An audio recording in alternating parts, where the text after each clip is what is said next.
talking about love of technology and stuff, I haven't worked out yet how to set it all up so it's kind of like a scheduled YouTube event or something.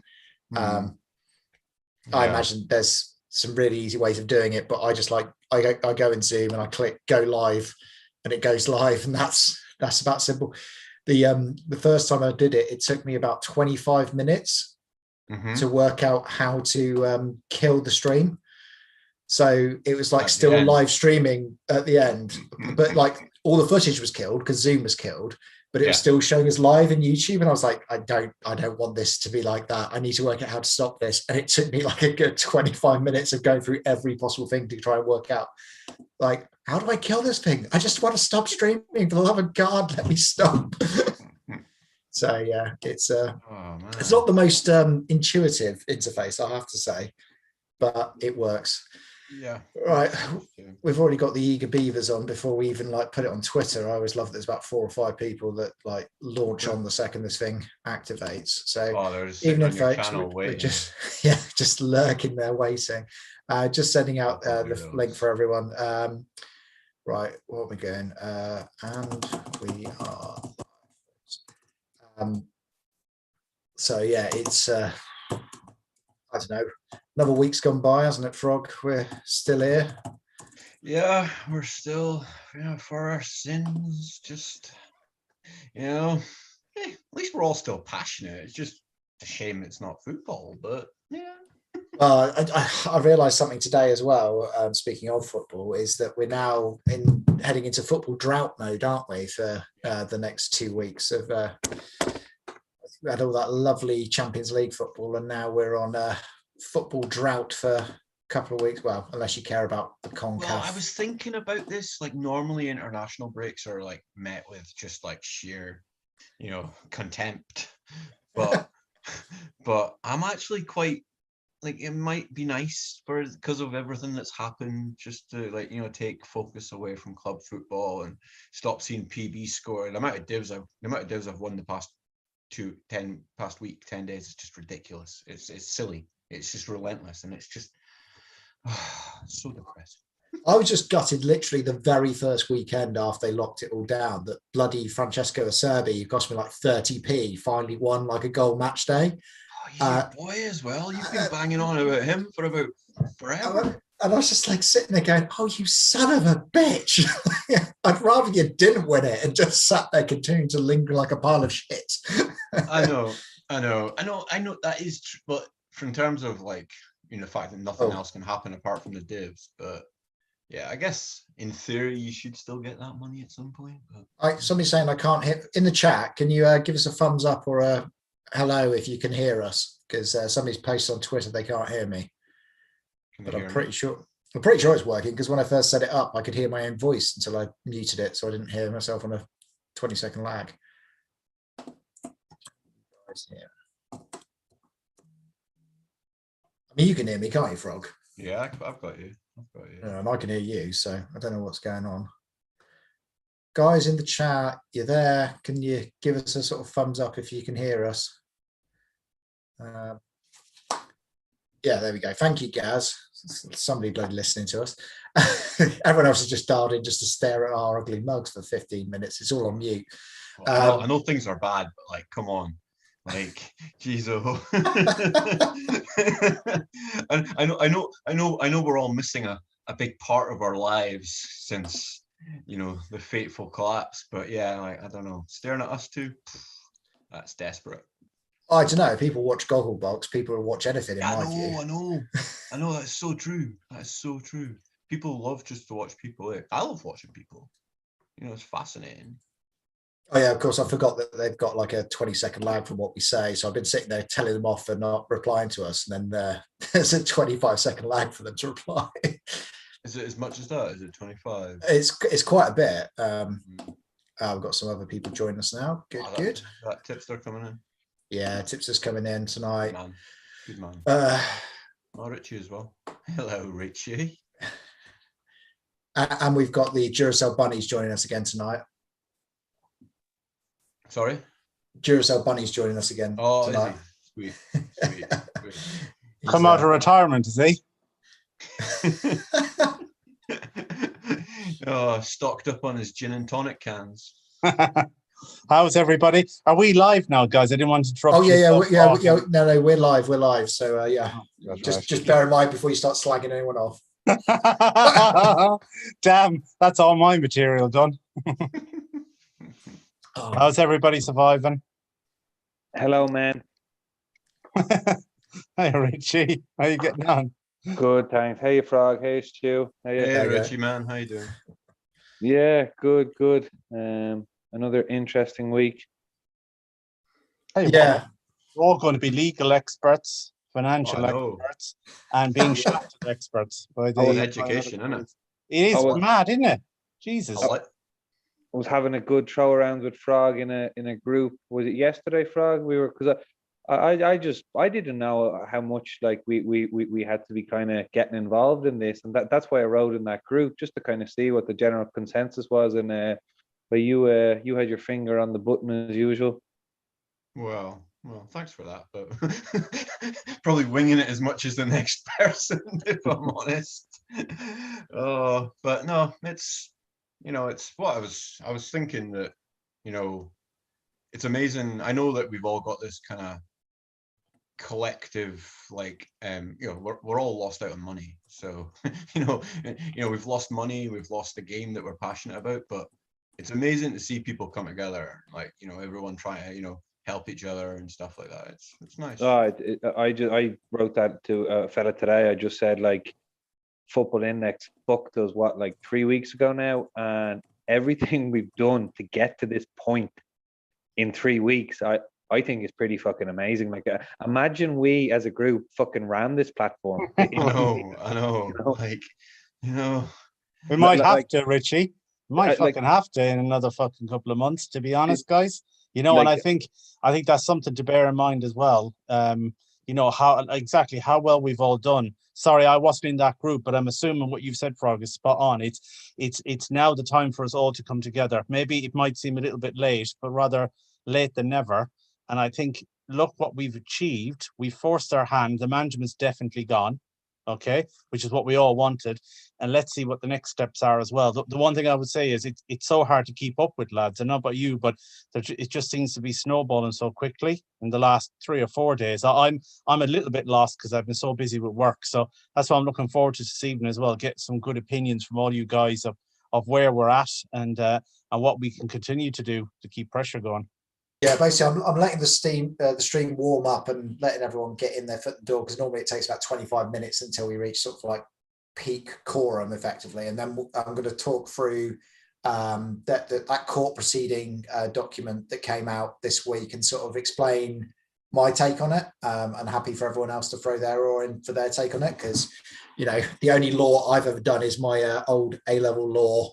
Back when I was like 18, and that was all about criminal negligence and shit like that, not contract law and corporate law sort of thing. So I'm by no means a legal expert. I've also just thrown a poll out on Twitter for people to decide what we discuss tonight, whether it's just rambling on about Football Index as usual or anything else. And so far the majority want Football Index, but there is a bit of a following for Frog's ramblings. So, Frog, you might just have to ramble on in the latter half of the podcast if that one starts to pick up. People are asking for that? No, I gave them 4 choices. I gave them Football Index, Football General, Stu's Gardening Project, or Frog's Ramblings. So, out of the last 2, that goes without saying.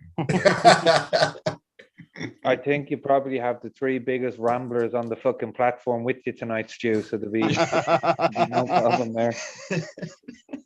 This is going to go on for about 12 hours. I've got the sleeping bag ready. You should do it for charity, like a marathon. Honestly. That's the thing. I do love it how everyone just sort of gives me all the plaudits, but basically all I do is set up a YouTube stream and then invite people that like to talk on it, and then just sit back and enjoy a can of Coke and occasionally referee the situation. There's not really much to it. Well, I've got to object to that right away. Like, you do on a few grounds. One, Stu, like you bring a lot of you're a calming influence. You are, and you definitely help a lot of people understand a lot of stuff. And Actually, I just seen the can of Coke. I was about to target the can of Coke and how it's usually a bottle of wine, but yeah, there is a actual can of Coke tonight. It's even worse. It's actually Coke Zero. It's not even got sugar in it. No, I haven't actually had wine. I think since Doomsday, I don't think I've been on the wine at all. I've been staying. Can I just bring on camera my fucking stereotype? Would you ever fuck off? I thought your pistachio nuts. I was like, fucking legend. He's broken the stereotype. He's going to bring out some couscous, a bit of quinoa, and fuck you anyways. Didn't you fall right into it? Where's your leprechaun hat? Quinoa. You can say the word quinoa, but you can't pronounce a fucking German footballer. How does that work? Like? It's all part of the mystique. It's all actually. I'm from Liverpool, really, and I just throwing this on. Look, Chris, it's the week of Paddy's week. I had a rake of fucking Guinness. There's still a couple left over. Ireland have beaten England in the rugby, so if I'm gonna stereotype it, I'm gonna fucking continue to stereotype. Go for it. There better be some potatoes there as well if you're gonna go for it. That's a pretty decent pour out of a can, by the way. It actually is. You're respecting that. Is that a real pint? I thought it was just a fake one. It looks fucking brilliant. It's made me homesick. It's at Paddy's as well, wasn't it? So yeah. Finally had a winner in the Gold Cup as well. It was a good week, but look, honestly, fair play to everybody. And I saw all your stuff as well during the week, lads, about the Football Index stuff. You know, I don't know if you saw it. There was some fella in the mirror, some poor fella. I think it was a grandfather, and I think he's lost 25 grand. That really, and look, you hear it. I know it sounds very strange, but visually, when you saw the person and when you saw him, I thought, Jesus Christ, that is like the face of what's happened as well. I'm not going to bring the tone down, but did you lads see that? I was really affected by that myself. It was bad, wasn't it, Frog? It just, your heart bled from as well. It was like, Jesus. Yeah, it's weird. It's like when you see, we speak to so many people, and, we've obviously got our own, terrible experiences and stories to share, and like I obviously know all the people I talk to regularly and how much they've lost, and some what's happened to me is life changing, but it's also for other people, and but I don't know, there's something a bit more to it when it's like I didn't know that guy, and it just shows you how many other people that like we can get trapped in this little Football Index Twitter Slack bubble where we think this is everyone, but there's so many more, and it's just it's brutal. It's so sad. It's funny, I didn't know we were going to talk on that, but since the Doomsday one, Stu, I got a load of messages, and there was one particular guy I kept chatting to, and exactly as Frog said there, I didn't even follow this guy. I had no affiliation with him, and he just wrote to me about he's a black taxi driver, black cab driver, or as you say in UK, I'm not really sure, but and he has a daughter similar to myself. His daughter is a lot older. My daughter's only a baby. His daughter is in her teens, and she's quite good at sport, and she has to travel a lot, has to travel abroad a lot, and he was using this as a kind of bit of a safeguard. He was trying to fund things like that, and he was literally like, I don't know what to fucking say to her. Like, he's like, we're in COVID now. When there's a next tournament or the next one, I literally don't know what to say to her now, And I mean, I'll be honest, my baby's 18 months old. I've clearly had dreams of holidays, had dreams of this, had dreams of that. Like, look, it isn't the end of the world for me, but for some people it fucking can be, like, and it really hit me when he was writing that shit to me, and I was like, I don't want to get into it too much, but these cunts, they really don't know the lives that they were messing with, you know, that kind of way. Yeah, no, absolutely, mate. Right. Hello, everyone. Hi, Bradley. Oh, here's trouble. Evening. Of course, I've got the gin already. You don't disappoint with your cans of gin. I'm impressed. Nice one. It works out more expensive, so it's kind of counterintuitive, right? Because it's cheaper to buy the bottle, but for some reason, it's probably less dangerous to buy the cans. That's true. He just doesn't have the time to mix it himself. That's Right, I'm going to try and experiment something here. I'm not sure this is going to work. let's give it a go. So I'm going to try and share my screen. I don't know if it will work on the stream because I think you need to get a more fancy version of Zoom to be able to get this on. Is anyone actually on the YouTube stream at the moment? I am, yeah. Can you let me know if a PDF document's come up on the stream? There's about a 30-second lag, is there? Yeah, coming soon. I see it obviously on the Zoom screen. Yeah, it's come on. It's come on. Yeah, excellent. Right, okay. We are go. Oh, God. PDF go. Yeah. Will you get out of my way, you stupid thing? Right, okay, here we go. So Sound like my wife now, Stuart. Yeah, I know. It's just right. Okay, so this is the document that's come out from the Jersey court. So the main things that I wanted to highlight in here is, where are we? Let's just go and find five, I think it was. Yeah. So first thing is there is this £4.5 million fund that is held in this Isle of Man bank account. What that 4.5 million is basically our cash balances and the way this is phrased, it sounds like those dividends we're seeing accruing sit in that bank account at the moment, basically. So anything that is the dividends we've been earning since they've locked down the platform, or your existing cash balances at the point they locked down the platform, that's all sitting in that Isle of Man thing. And that's actually an astounding amount of money, 4.5 million, that people had sitting in their accounts there. Either that or somebody's been winning some bloody mega divs that's sitting there.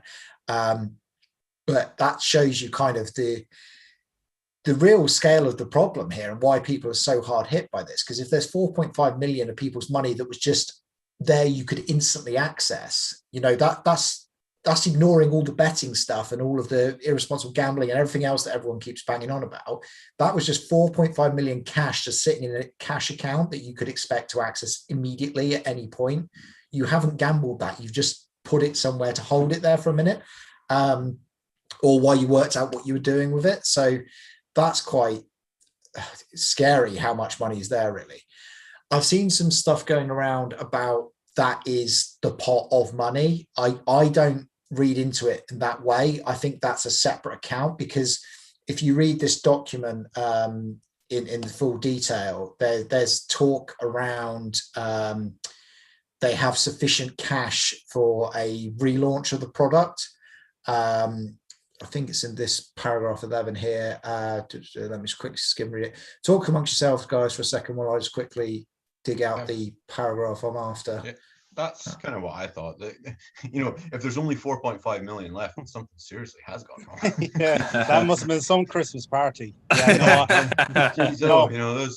I agree, Frog. You're right. The one thing that worried me, guys, is that maybe they invoiced a load of stuff to the parent company for maybe computer work or for IT application work. That's my only real worry. Otherwise, I agree with you, Frog. I think you've nailed it as usual.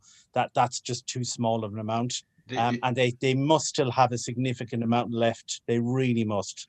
Sorry, Stu, I'll go back and mute. It's right. I found the line now. So yeah, it's this paragraph 11.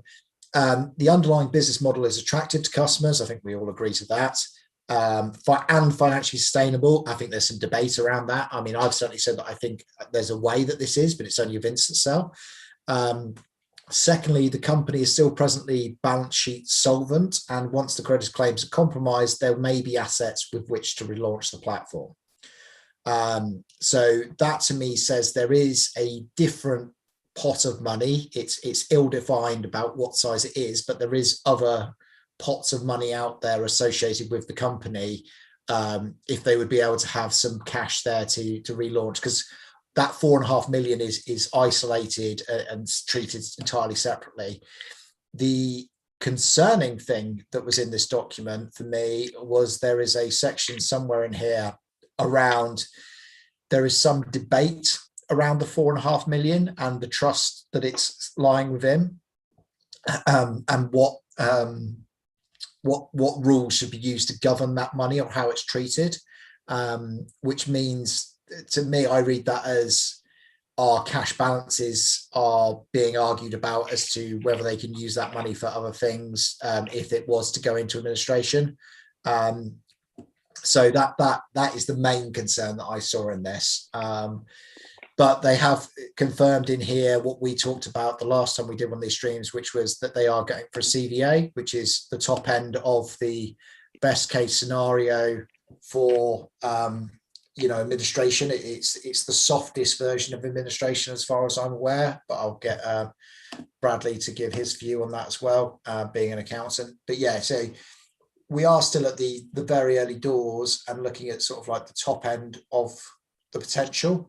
But it all depends on how this stuff plays out. There's also some more stuff in that document around whether it's a Jersey court issue or an English court issue, and some interesting things in there about the sole director lives in Jersey. All the board meetings have been held in Jersey. Everything about the business has been run out of Jersey.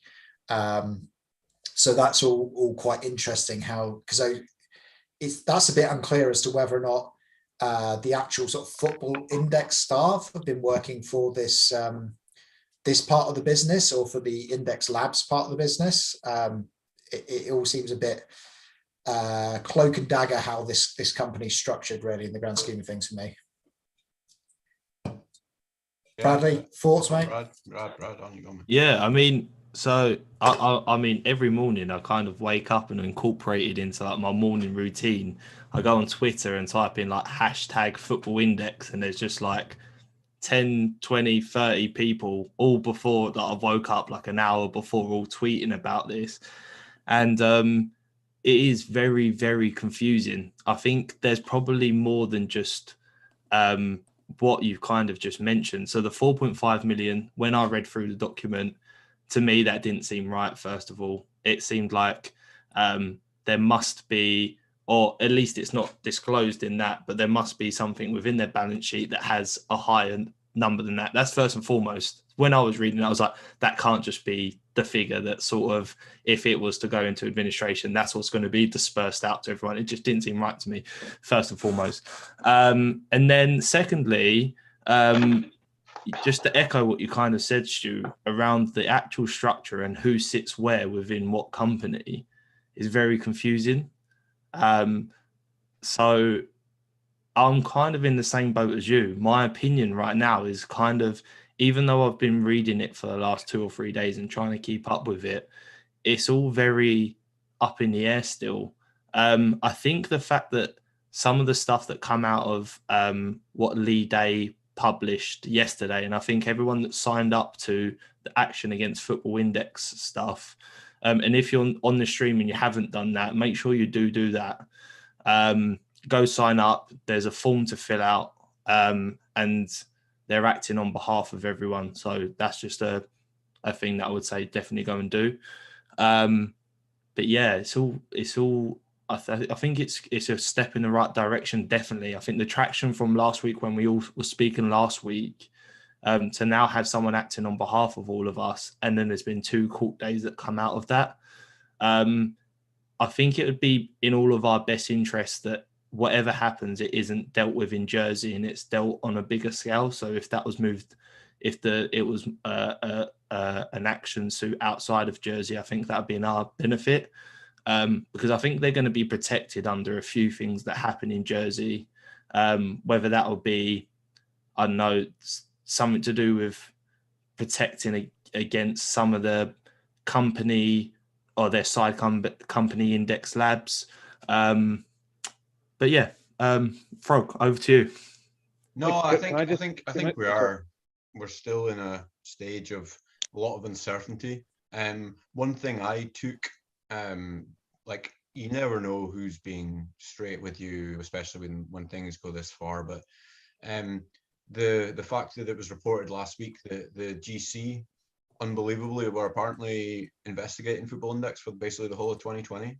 And, to me, if they're forensically analyzing their accounts, to me that should be a good thing for us. Like, I don't know, like, whether FI were managed to behave in a bad way with the attention that was on them, if the attention was as great as we were led to believe last week, I don't know. But that was like, you know, the whole 4.5 million, and then, you know, what we don't know what else is left, but I took a bit of comfort from the fact that if they were genuinely getting looked at properly, then there should be a lot more money there. And in terms of the procedures, Jersey, and yeah, you guys, you lawyer guys and counsel know more than me, but I think I just seen that as procedural, but maybe there's more to it than that.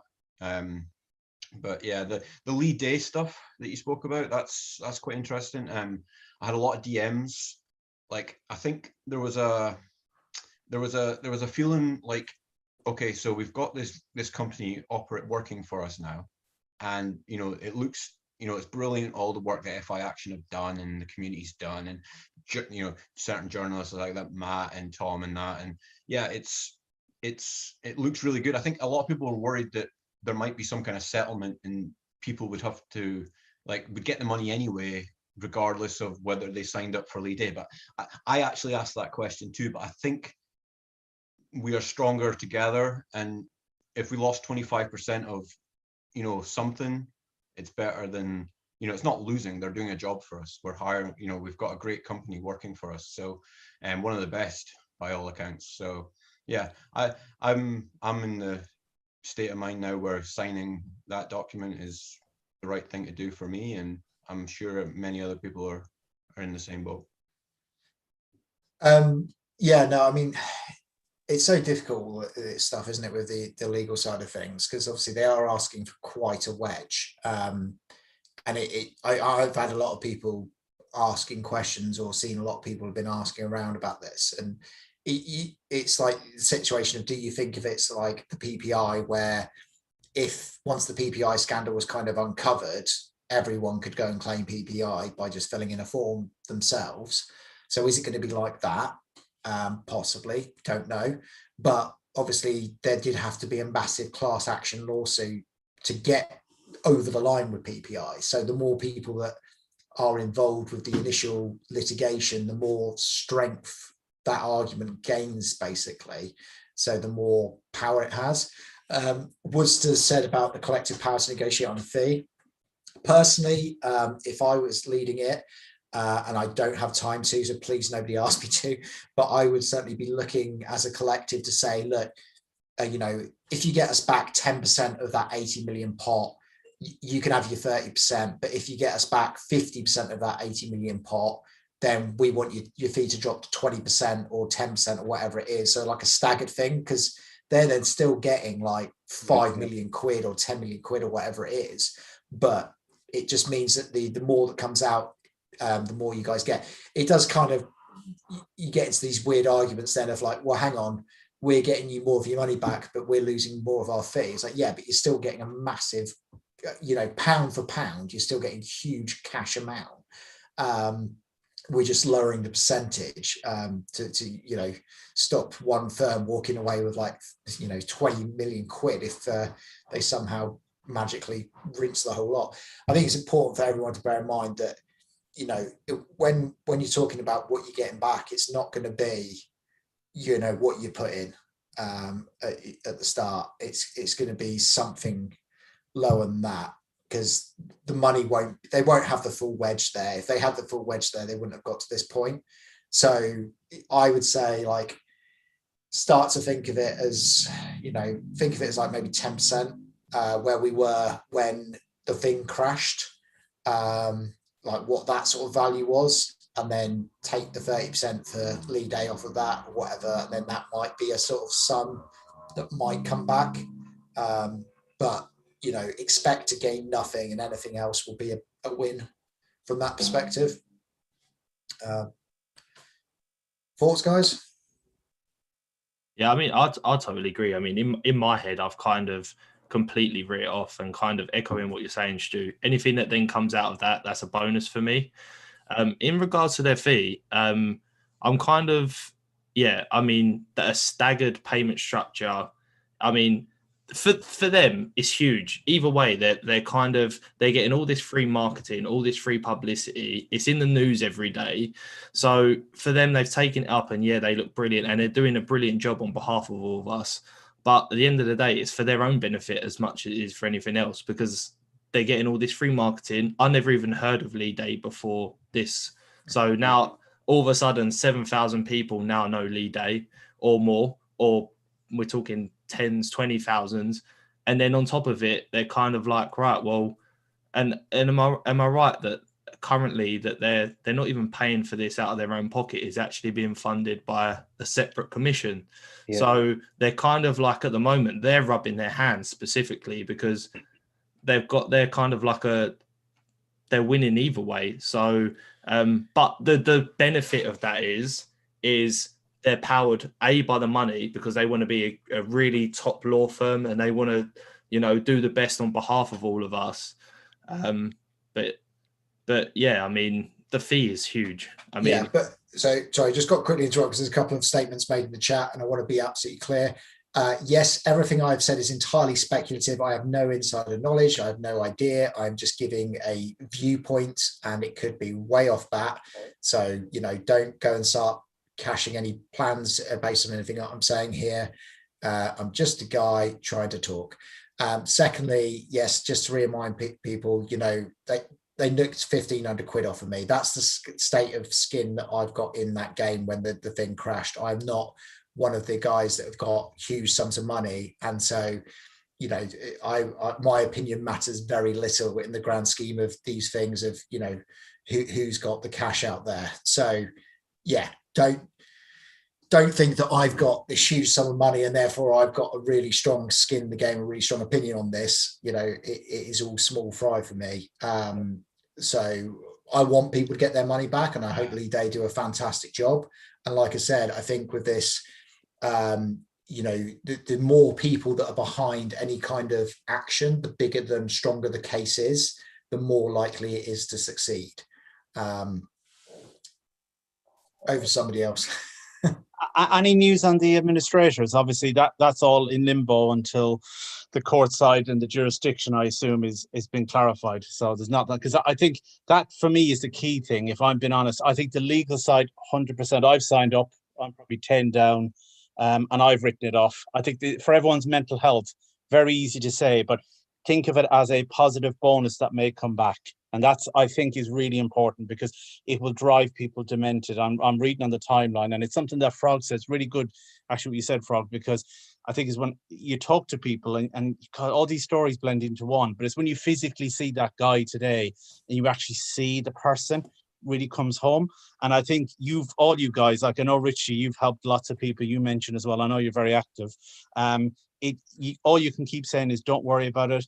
Try and be detached as you possibly can. It's so easy to say, but I think this situation, we should band together.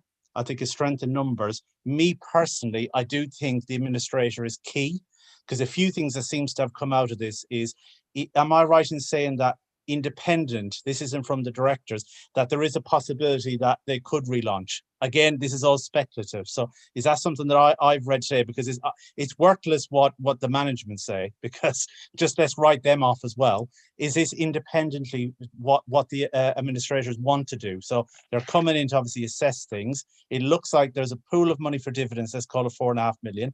Let's say there's a pool of extra money somewhere else for a relaunch. They said it may happen. So to me, just taking some kind of positive, it looks like there is a possibility. We all know the brand is toxic. We all know that it's a long road ahead. But that's the one thing I gathered from what I briefly read, and I'm not as informed as you guys. I've had a very busy week at work with board meetings and stuff.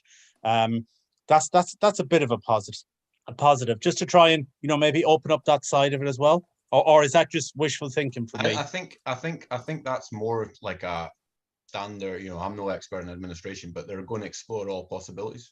So like they're going to look at what would happen if it was liquidated. They're going to look at what would happen if there's any prospective owners or anything. So like don't mean to like dismiss what you're saying, because there are still a lot of people very hopeful that something could be saved, like in terms of the product. But I think I probably put more hopes on getting money back than I do at the product restarting. You're right. As much as I'd love the product to restart, and it's you know, that feeling of lost, you know, it's such a big hole to fill. Like, you know, the amount of messages and stuff that I've had, you know, like that, those gold days where people are not getting that same excitement, and like there is a big, massive void now for people, for a lot of people. But I think, in my opinion, like I'd love to see it go again under different ownership. Obviously, like anything under this current band of blinking cowboys is gone, in my opinion. Yeah. You know, like there's no way I would ever be satisfied if any of them are still there. Like literally, like any of them. Like I've washed my hands with all of them, and I know there's some more culpable than others, and you know that's the nature of any situation like this. But I think personally, I think I've got more hopes on monetary being refunded, but yeah, we'll see.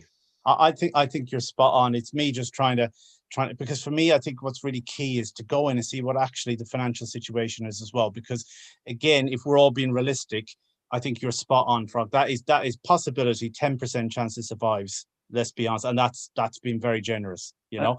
But what's very interesting is the administration side. What actually is there to refund us? Because remember, guys, I've seen a few things in the timeline that I think is important as well. The Gambling Commission, I think, is backed by the UK government. I know this has become political, but I think it's going to be very hard politically for them to justify with budget cuts to try and refund anybody with government funds and public money, because that's been doing the timeline as well. A lot of people that are messaging me are saying, oh, do you know what? Maybe the best option we have is maybe public money being refunded through the Gambling Commission. I think there's no chance of that. But that's, again, the speculation is doing the rounds at the moment. The key really for me is how much money is available, because you can win a case, but if there's no money, you're not going to get anything back. Yeah.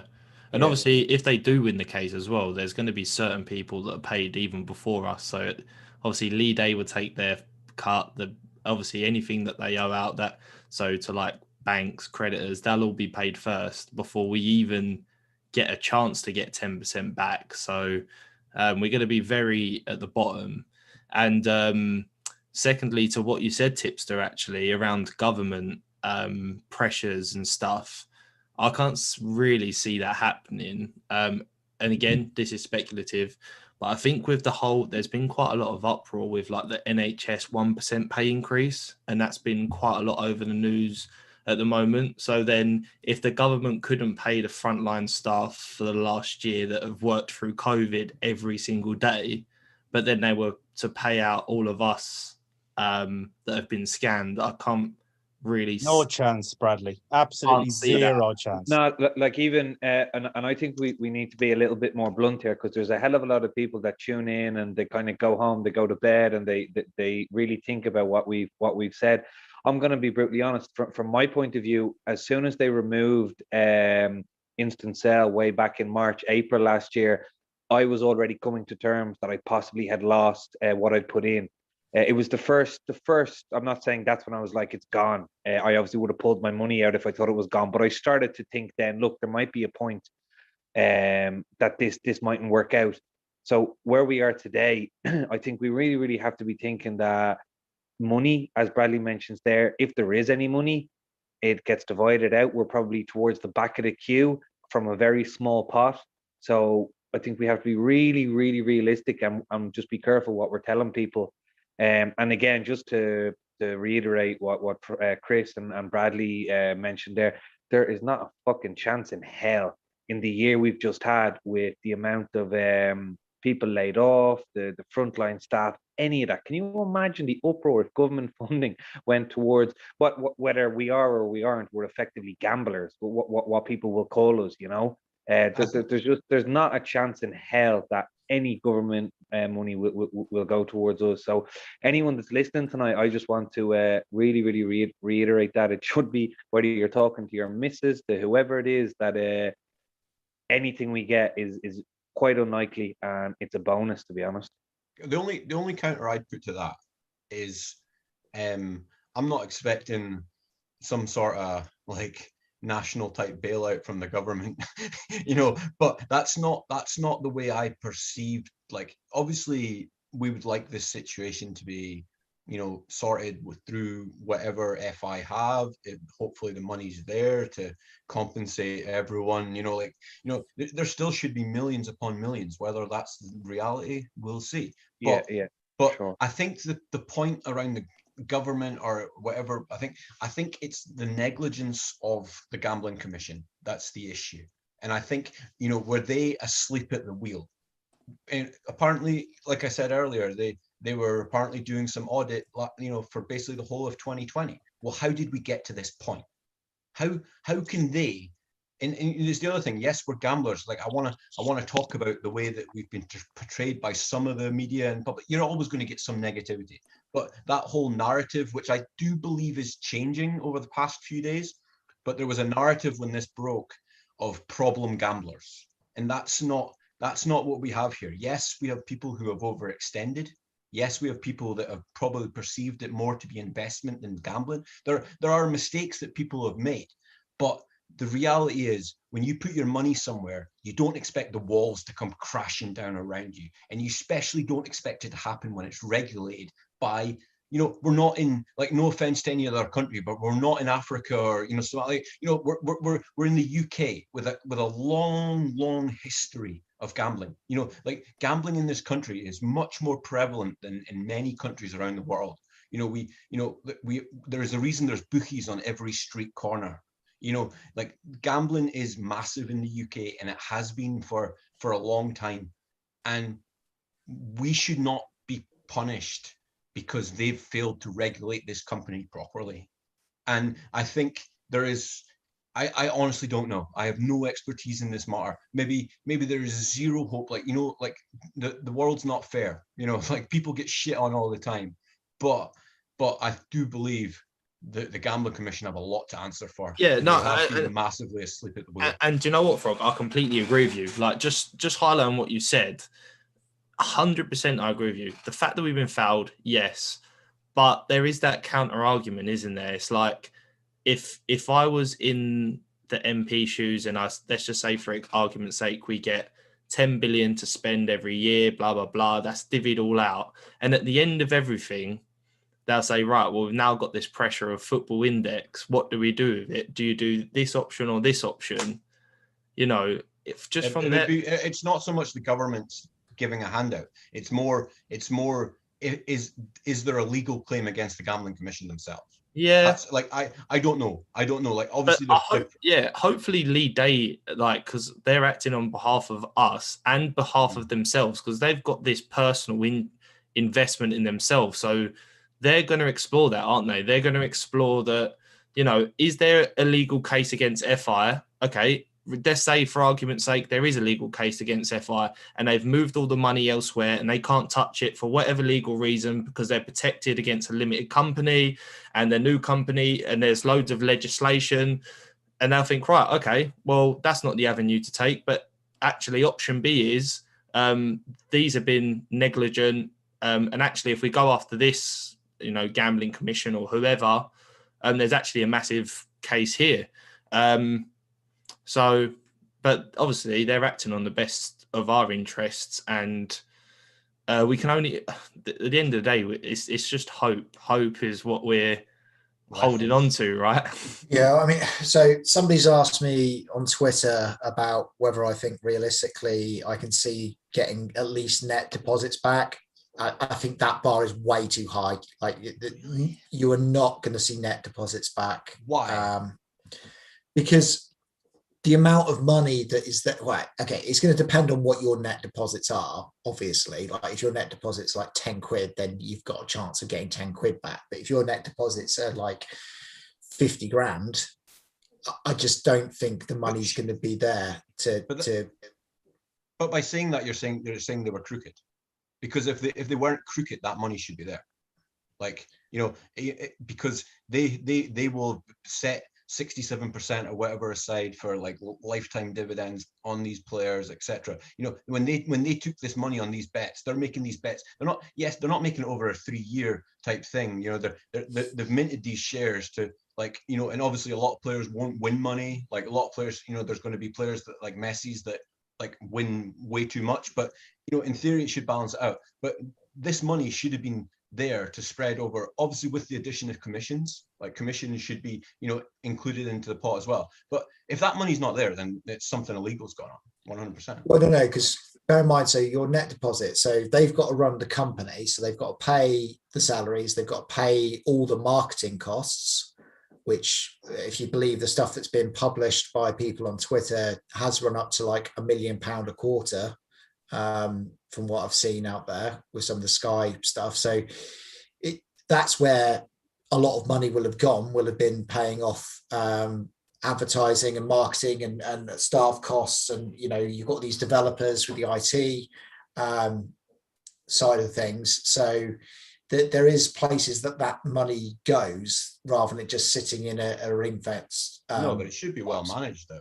Like, it should be well managed. You're talking like 100 odd mil here. You know, you're talking, you know, whether that's all been wasted, whether it's all been like filtered through different places. But like, I don't know. Like, I just think, if I'm not saying a number, but if we turn around and tell there's only a few mil left, and, you know, there's something seriously like illegally gone on here, in my opinion. Like, that's the way I see it. If I think the company structure is very important, feeding into that as well, Frog. You're right, because I know if you think about it logically, you think, why wouldn't that be ring fenced? But I think Stuart's right as well. I think the mismanagement by them has been extreme. So one of the things I would say is, I just Googled the office that they have, where it was in London. That is costing an absolute bomb. Knowing them, those gobshites, they probably did a 5-year lease. So one of the things is, when this company is wound up, they'll obviously have a clause that they'll have to pay out of their lease, because obviously they'll have to breach it. It's all this, and this is what makes me angry. I think that this is why I keep going up with the administrator. I think you've hit the nail on the head, Frog. It's either extreme incompetence or it is crookery, and we will have an answer to that when we see how much is actually left over, because you're spot on. We all have an opinion in our minds what that figure should be, and anything south of that figure, you can factor in incompetence, you can factor in mismanagement. I really want to see how this structure works, because my worry is they've been invoicing between all these companies for ages, technically for services, for management charges. Now, because I'm an accountant as well, you can make up any management charge that you technically want. You can easily justify anything at all. So I'll give you an example. Bringing in, hiring a consultant in the head office, and then charging a 200% markup on that person. And before you know it, Frog, that money will drip out and drip out. So does that not, like is these kind of things not, like, if this investigation ever happened, like it's been reported, it would, yeah, 100% it will throw out, not be identified last yeah, it will of course. At the end of the day, it's an accounting transaction, right? So you'll physically see the two companies, one being invoiced, let's just say for argument's sake, it is consultancy. You'll see, like, let's just say 100K moving there every 4 days, assuming it's 4 days, from one company to another for consultancy or setup or IT or whatever they've badged it as. You'll clearly see a transaction going between one and the other. Again, and it's just if they've been doing it for the last 4 years, that will show up too. And to obviously what Tipster's saying, it's how large that they've actually done this on, and how have they already spent the money anyway. But surely Bradley, like Lee Day will see that, but we won't ever get to see that, will we? I don't think we will ever see that, because their accounts are protected under the Jersey laws, right? And that's the reason that they're not on company house. Well, you'll see there. You can see if you go on it. Yeah, you're right. If you go onto like Index Labs, I think you will, or it used to be called Fame Ventures. You will see, probably because it's a small company, it'll be exempt. But you'll see a balance sheet. You'll definitely see a cash position. And if you like, what I'm going to do is, because I got access to D&B, I'm just going to run a D&B alert. And then what that'll show me is the family tree, which will show you all the subsidiaries and all the companies. And you can quickly go on there, add them up. Both you lads are spot on. You're not going to get the detail, but we will know how much is left over. We will know from a report how much is available. If they turn around, lads, and go, we wanted to kind of rebrand the company, which I agree mightn't even happen. When we investigated, there's £2 million left. Well, Frog is right. There's £2 million left. Then we all know, unless they've really wasted that money. Like, if we take a step back, and I keep boring people, but they technically had a business where they had no liability. They literally had no liabilities a year and a bit ago. They had a load of cash. They had a great user base. They were making commission. Remember, they doubled their commission. So as a business model, they've doubled their revenue from the bids and the offers. Okay. I know dividends went up as well, which was absolutely stupid. And people have run the numbers, but that buffer was enormous. And I will factor in mismanagement. And I'm not making jokes, but it was the Fulham reserves and it was Nottingham Forest. It wasn't Barcelona. So I know people are on about the marketing, and I saw it on loads of grounds. But, you know, it'd be great to hear from a marketing expert. I know I asked some lad at work and he goes, yeah, it'll cost a couple of million, definitely. But let's go back to the 100 million figure. And that's without the revenue they earned on top. And the one thing that worries me is some of those staff salaries as well. I don't know if you guys went on, and I had a quick look on Glassdoor and just did a little bit of an recce as well. And they were really paying crazy money. And again, this is just my worry.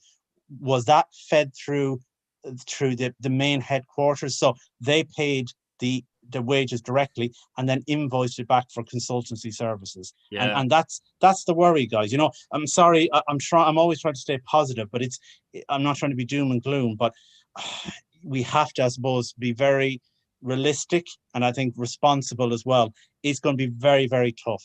It's going to be very, very tough. And I think also I'm just looking for answers now, because I've written it off. I just want to know exactly what happened. And I think people deserve that as well.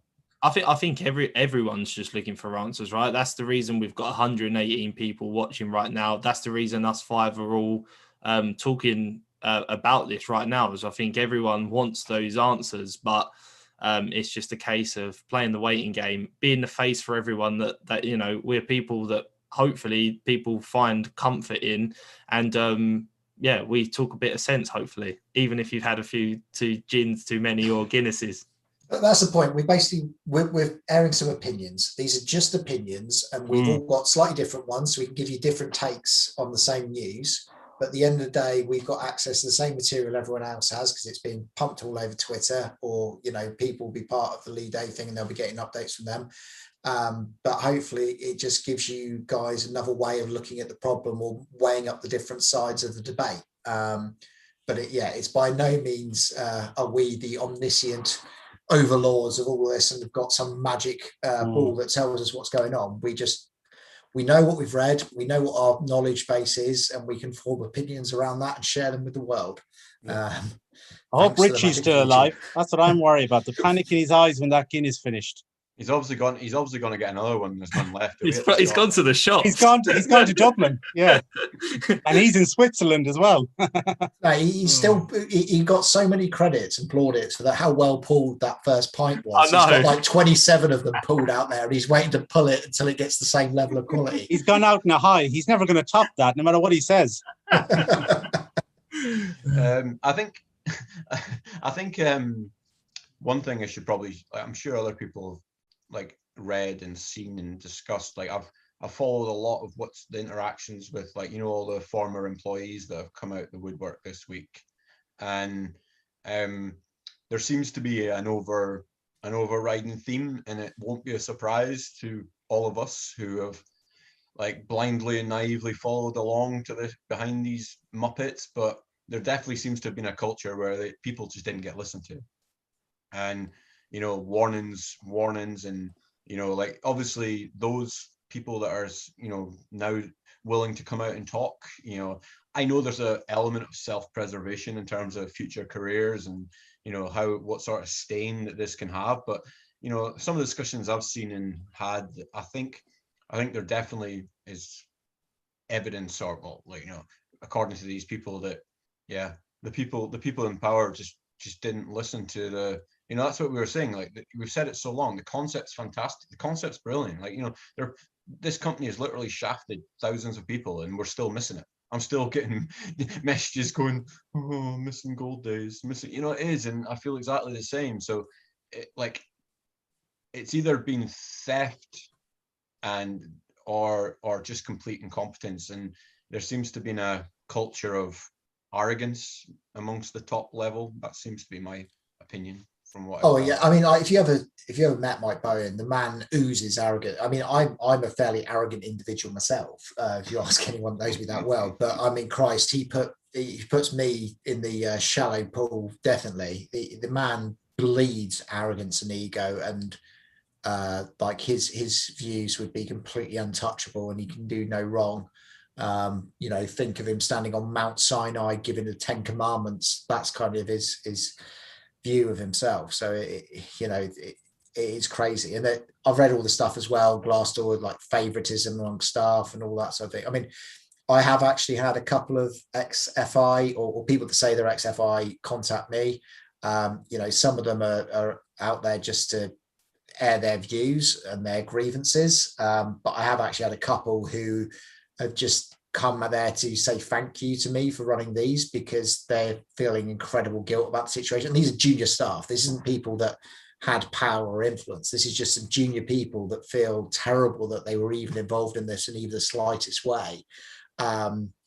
So, you know, heart goes out to them because they've lost their jobs, and they're feeling this guilt and remorse that they've been involved in something untoward, effectively. And we don't even know if there was anything untoward yet. And it could easily just been that it was a bit, you know, general incompetence and arrogance, which has led them down this path. And it's not their staff's fault, right? At the end of the day, if they're a customer service admin that have applied for their first job, that have basically been told, right, if you get a response, if you get an email about this is what I want you to reply. It's not their fault at all. And, you know, the fact that they're feeling guilty just shows that they're human, because I think anyone in their position would probably feel an element of guilt, but that's because you're human. If you didn't feel guilt and you was in that position, yeah, you're definitely arrogant, and you're part of the structural problem anyway. I think just touching about the structure again, and actually what Frog was saying earlier, Tipster was saying earlier, actually, what I found really interesting, and it was actually after the last Zoom thing we done. I mean, I got like 60, 70 followers from this, and there were so many people that were asking me questions on Twitter about like structure, about this, about that. And I really don't know. And it's kind of what everyone was saying earlier. I only know from what I read online. I only know from what other people saying. We all have access to the same resources. But what I will say is I've got so much time for everyone that has inboxed me. And there'll probably be a few people that are on here now that have probably contacted me, actually. And I've given my personal number to a few people just to say, like, if you ever need a phone call from me, I know I've been called the Duracell bunny, right? But if you ever need a chat just about anything, it can be absolutely anything. I will give you my number just to have a call with me, 5, 10, 15 minutes. If you're feeling down, I will try my best to pick you up, because we're all in the same boat. We're all fighting the same battle. It's just that I've kind of written it off in my head and accepted defeat, and I can be positive about it, knowing that whatever now happens out of it is a bonus. So we're all in this journey together, and I'm going to get another gym. You get your gin, mate. I'll give an update on the poll. Sorry, Stu, I just had to dip away there. My baby woke up, so I had to go to her. So I'm just back now. Sorry, mate. Don't worry, it's back at all, mate. You know, I've got the little one downstairs and all, so I totally understand exactly where you're coming from. Just a quick update on the poll, Frog. I've got some bad news for you, mate. Frog's Ramblings is currently down to 11%. Stu's Gardening Project's up to 13% of the vote that people want to talk about tonight. So we've obviously not got your kind of people on the chat tonight. Oh, is he gone silent, has he? Oh no, I said I'll see you later then, guys. Take care.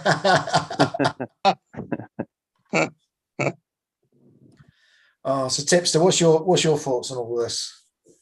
I'll be honest, I feel pretty bad because I've had such a busy week. I haven't really dipped in as much as I want, and I'll tell you why. It's what Bradley said. He's spot on. It's I've just written it off. It's what Frog said as well. I'll tell you the fucking annoying thing is I've had more wins, dividend wins, than I've ever had in the last fucking week. It is driving me absolutely demented. That's the annoying thing. Chris, don't start my divs this last fucking week.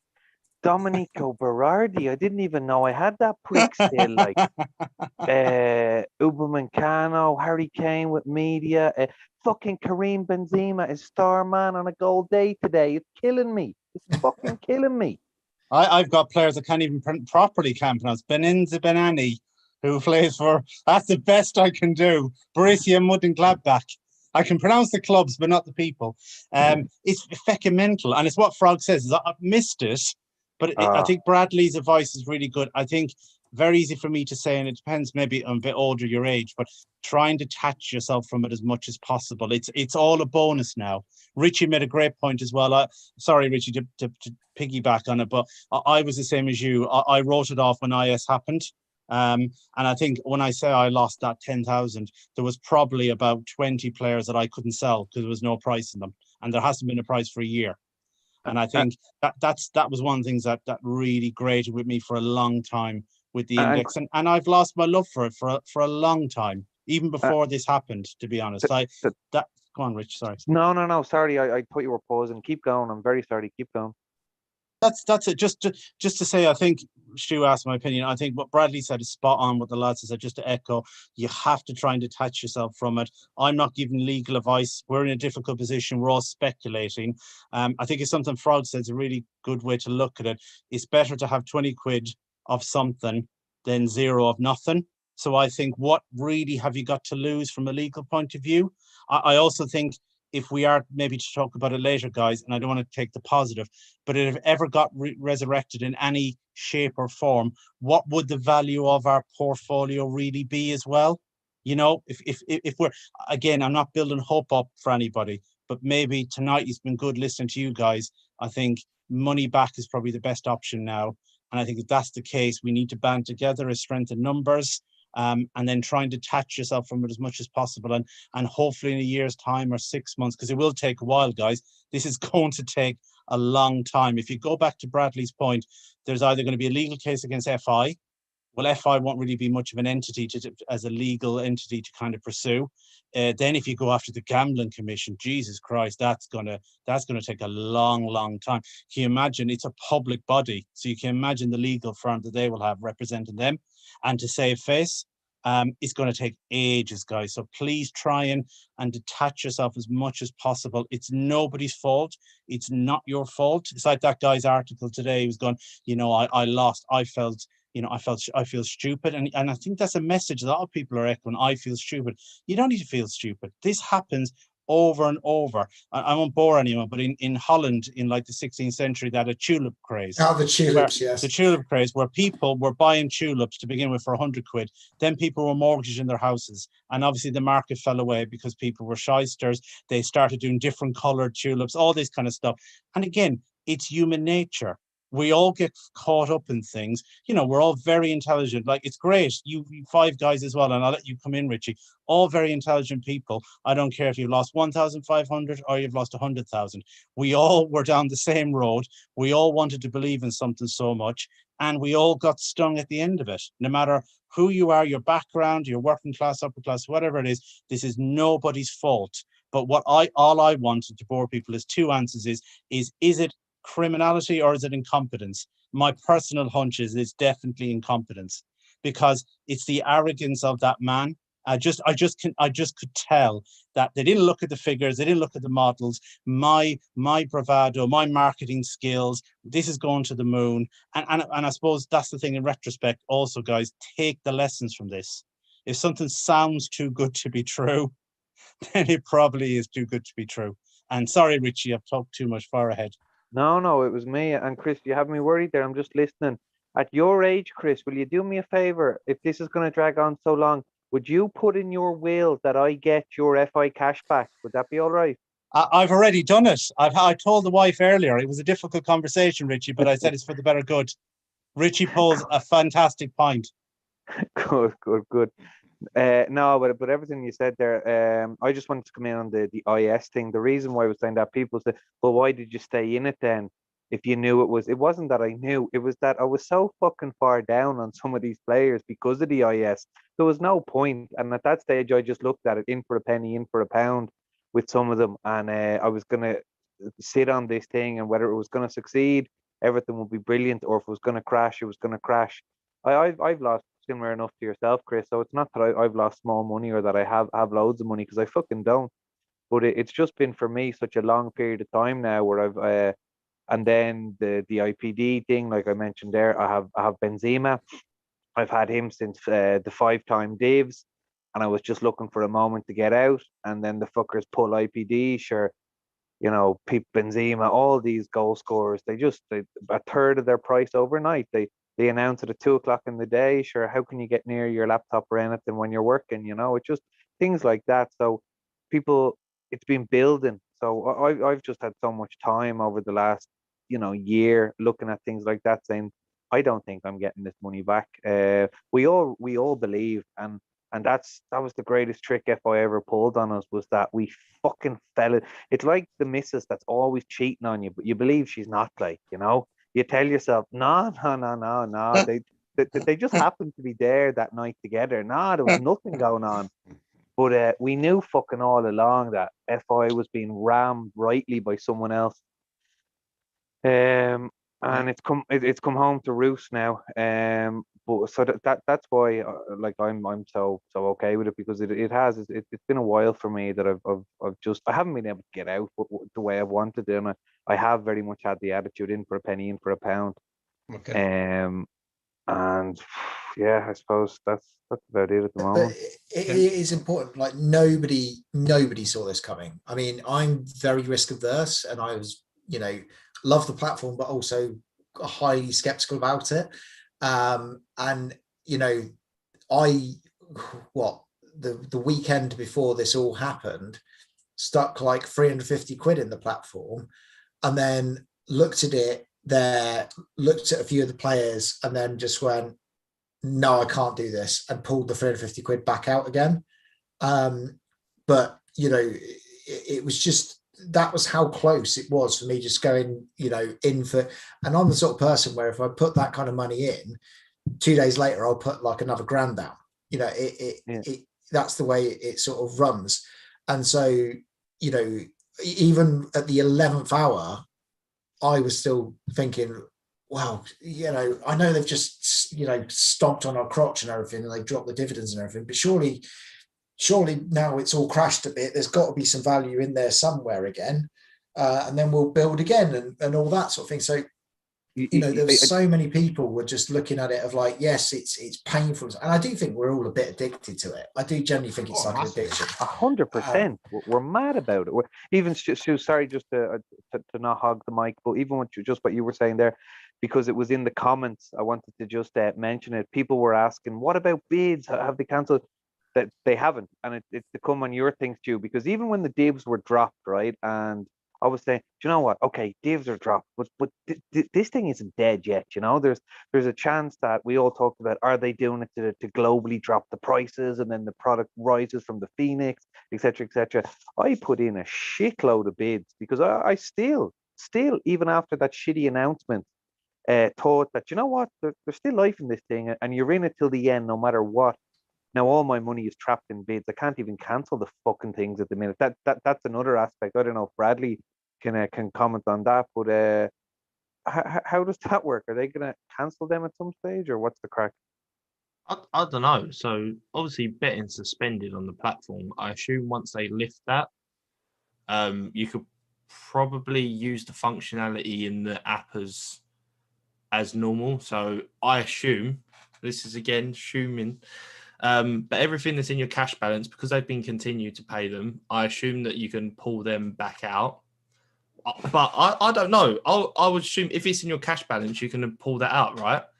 Yeah. But it just depends whether the app, like, it depends what sort of their legal advice is as well. Because if they say to them, right, well, you've got all this functionality on your app at the moment where you've got active bids or whatever, you've got cash deposits, you need to allow people to do this, or you pull the plug on everything and then that decision will be made. So again, it's kind of so up in the air. Like, it will be based on advice that they're given as opposed to what I would like. I mean, I would love for everyone to get, if there's 4.5 million of people's cash balances in there, I'd love for everyone to get that back.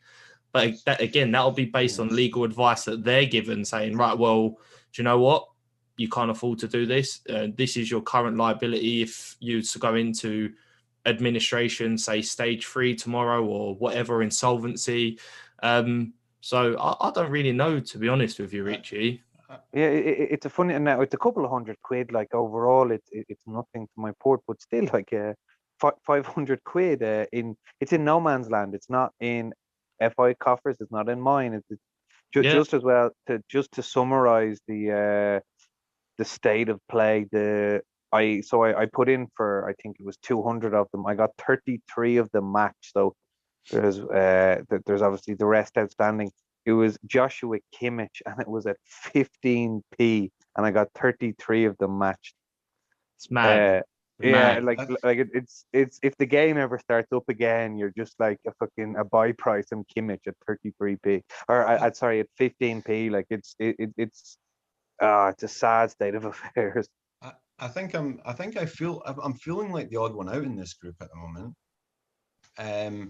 I'm feeling that you guys are all talking like you've kind of like accepted losses, and anything that you get back as a bonus, which, like, yes, that's the right way. If people can get to that point, that's good, but I'm not at that point. I'm nowhere near that and point. And do you know what? So, do you know what, Frog? I completely understand that. I know I should be, but no one can tell you what you should and what you shouldn't. No, yeah, exactly. Yeah. I don't. I just because I've accepted it doesn't mean. No. And I'm glad you have. Like, like it's I'm not saying you're wrong to have, like, that's great. I just feel that there's a lot of people, like, there's probably a lot like you guys, and then there's also a lot like me that, like, in the sense that we're not ready to accept it. And, like, I know we might have to. There's chances are we might have to get to a point where, yeah, that's it. But at this moment, I can't mentally, like. Yeah. I remember when I was 16, and so my dad wanted me to go. He has his own plastering and rendering company, and there's little 16-year-old me having to carry these 30-kilo bags around a building site, and I just said, look, it's not for me. Anyway, so I ended up going to college and stuff, and in between that, I started working for a bricklaying company, which was a bit weird because I didn't want to do it when I was 16, but I ended up doing it. But anyway, the point of this story was I was working for it for like 2 or 3 weeks, and I never got paid. And it wasn't till 2 years after that point that the company went into liquidation and they couldn't pay their staff. And I ended up getting about 34 quid, and I was owed like 900 quid or whatever. And at that time, obviously I was at 18 at the time, so that was a lot of money to lose. I was working for 3 weeks, and it's all contextual and stuff, but that kind of maybe give me that lesson that I know in my head, I know that this is going to take a long while. It's not like it's tomorrow. I'm not expecting to wake up and be like, right, but there's this massive fund now, it's all going to be sorted. Yeah, it might give you peace of mind, but at the same time, I don't want to keep holding on to hope that something's going to happen. Yeah. And that's the only thing. I want that money back. I'm not saying I don't. I do. But I've just, in my own head, I know these things take a long while, and I'm not holding on to the fact that, there's going to be a flick of a switch and someone gives you really good news, because ultimately it's a legal battle that's going to take a long time. The legal battle will take a long time, but then there's also the flip side that there's a lot of pressure and there's a lot of eyes on the industry, on the GC. So, like, while I know these things do take time, I still think that there's a lot of pressure for answers. And whether that speeds the process up or not, we will have to see. I was looking at sorry, I just want to touch on one more thing, and I'll let somebody else jump in. We're talking about putting money in recently, and, like, still, even though all the red flags. I remember I said in, like, I don't know, it must have been late 2018, early 2019. No, it was 2019. Yeah, no, it was end of 2019. I said, I love the concept. I hate the management. And that was before all COVID and IS and all that. Like, but I think there's been a huge amount of naivety and blindness to the reality. And I think we just kind of, like, I know myself, like, we knew things were not being done right. Like, I think if we all look and ask ourselves, like, over the last year, and I know there's been lots of people out there that have like been shouting it from the rooftops, and you know, a lot of us didn't listen, or a lot of us just believed that it would succeed anyway. And yeah, I think there's a lot to be said for just, you know, I would, next time I do anything, I will be a lot more thorough.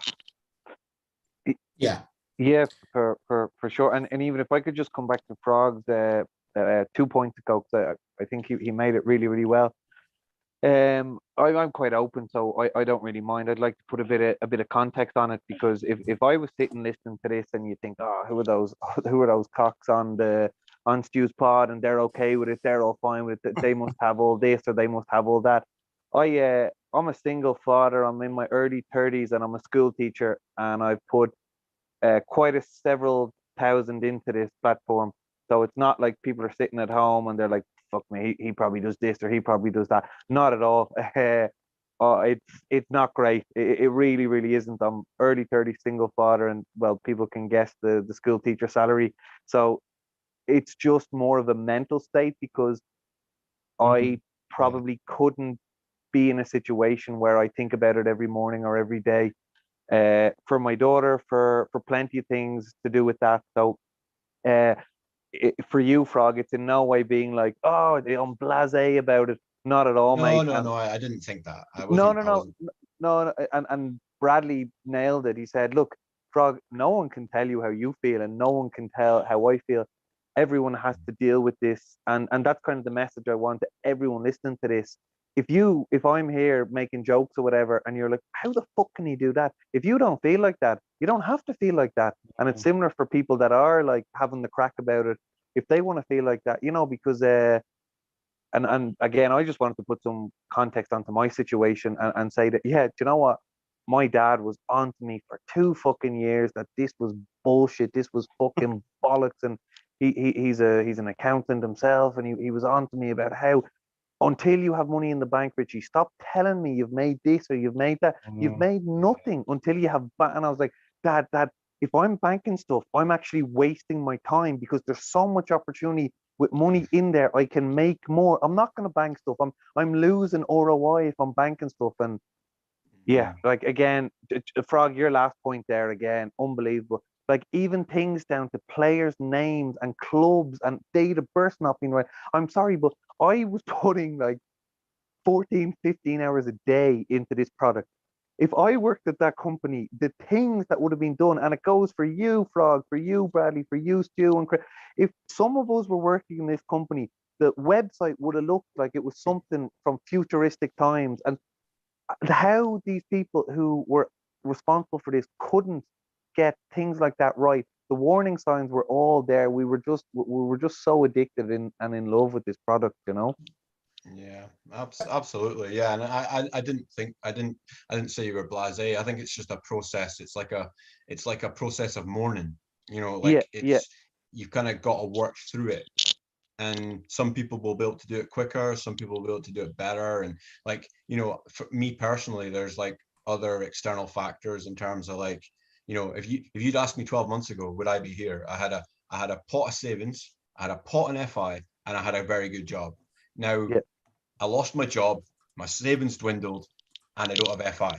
So like, you know, to go from where I was 12 months ago, this situation is just, it's unbelievable. Like I was probably spending too much money in my head.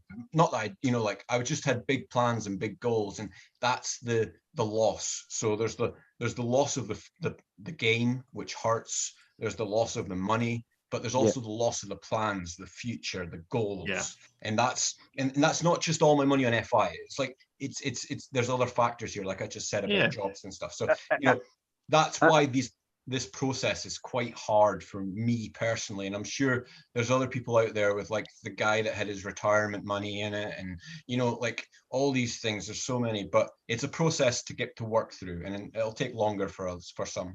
Do you know what kills me, right? And it's only something I thought about this week, right? So you mentioned all the losses there, Frog, and it's completely right. Like the money thing is one aspect, but the fucking just joy of PB scores, right? But the other thing that only hit me this week that I just realized was, like, I obviously have my little one. I know you do as well, Frog. But everyone has someone, whether it's a partner, a missus, a mother, a father. Do you know how long I've spent on my phone, on my laptop, watching meaningless fucking shite in the French Farmers League on a Sunday evening? And I'm being really genuine about it here. Do you know how many times the missus wanted to do this, or like, my baby's only 18 months, so it's not as if she's asking me to do things, but the missus, or how many phone calls the parent, oh, give us a call, give us a call. No, I fucking can't. I'm researching this 12-year-old that plays in Korea. You know what I mean? Like, and this is genuine Richie, time. Korean League wasn't even in FI. Now you're just worrying me. like this is a genuine human resource that I fucked away on times I'll never see again. And Frog, I know your girl or your daughter is a little bit older. There must have been times that we were burning it at both ends, and we will never ever get that time back. And I always said to the missus, I always said, do you know what? In a year, in 3 years' time, you'll be laughing at me saying we have this car, or we've had this holiday, or we've that. And you know what? I don't have fucking any of it now. It's sad, isn't it? So sad. Like, don't get me wrong. Like, my obsession with football is off the hook, and I would be finding some platform to devote time into. So I don't feel I feel less so the lost time in that sense. But like but yeah, no. But you are right.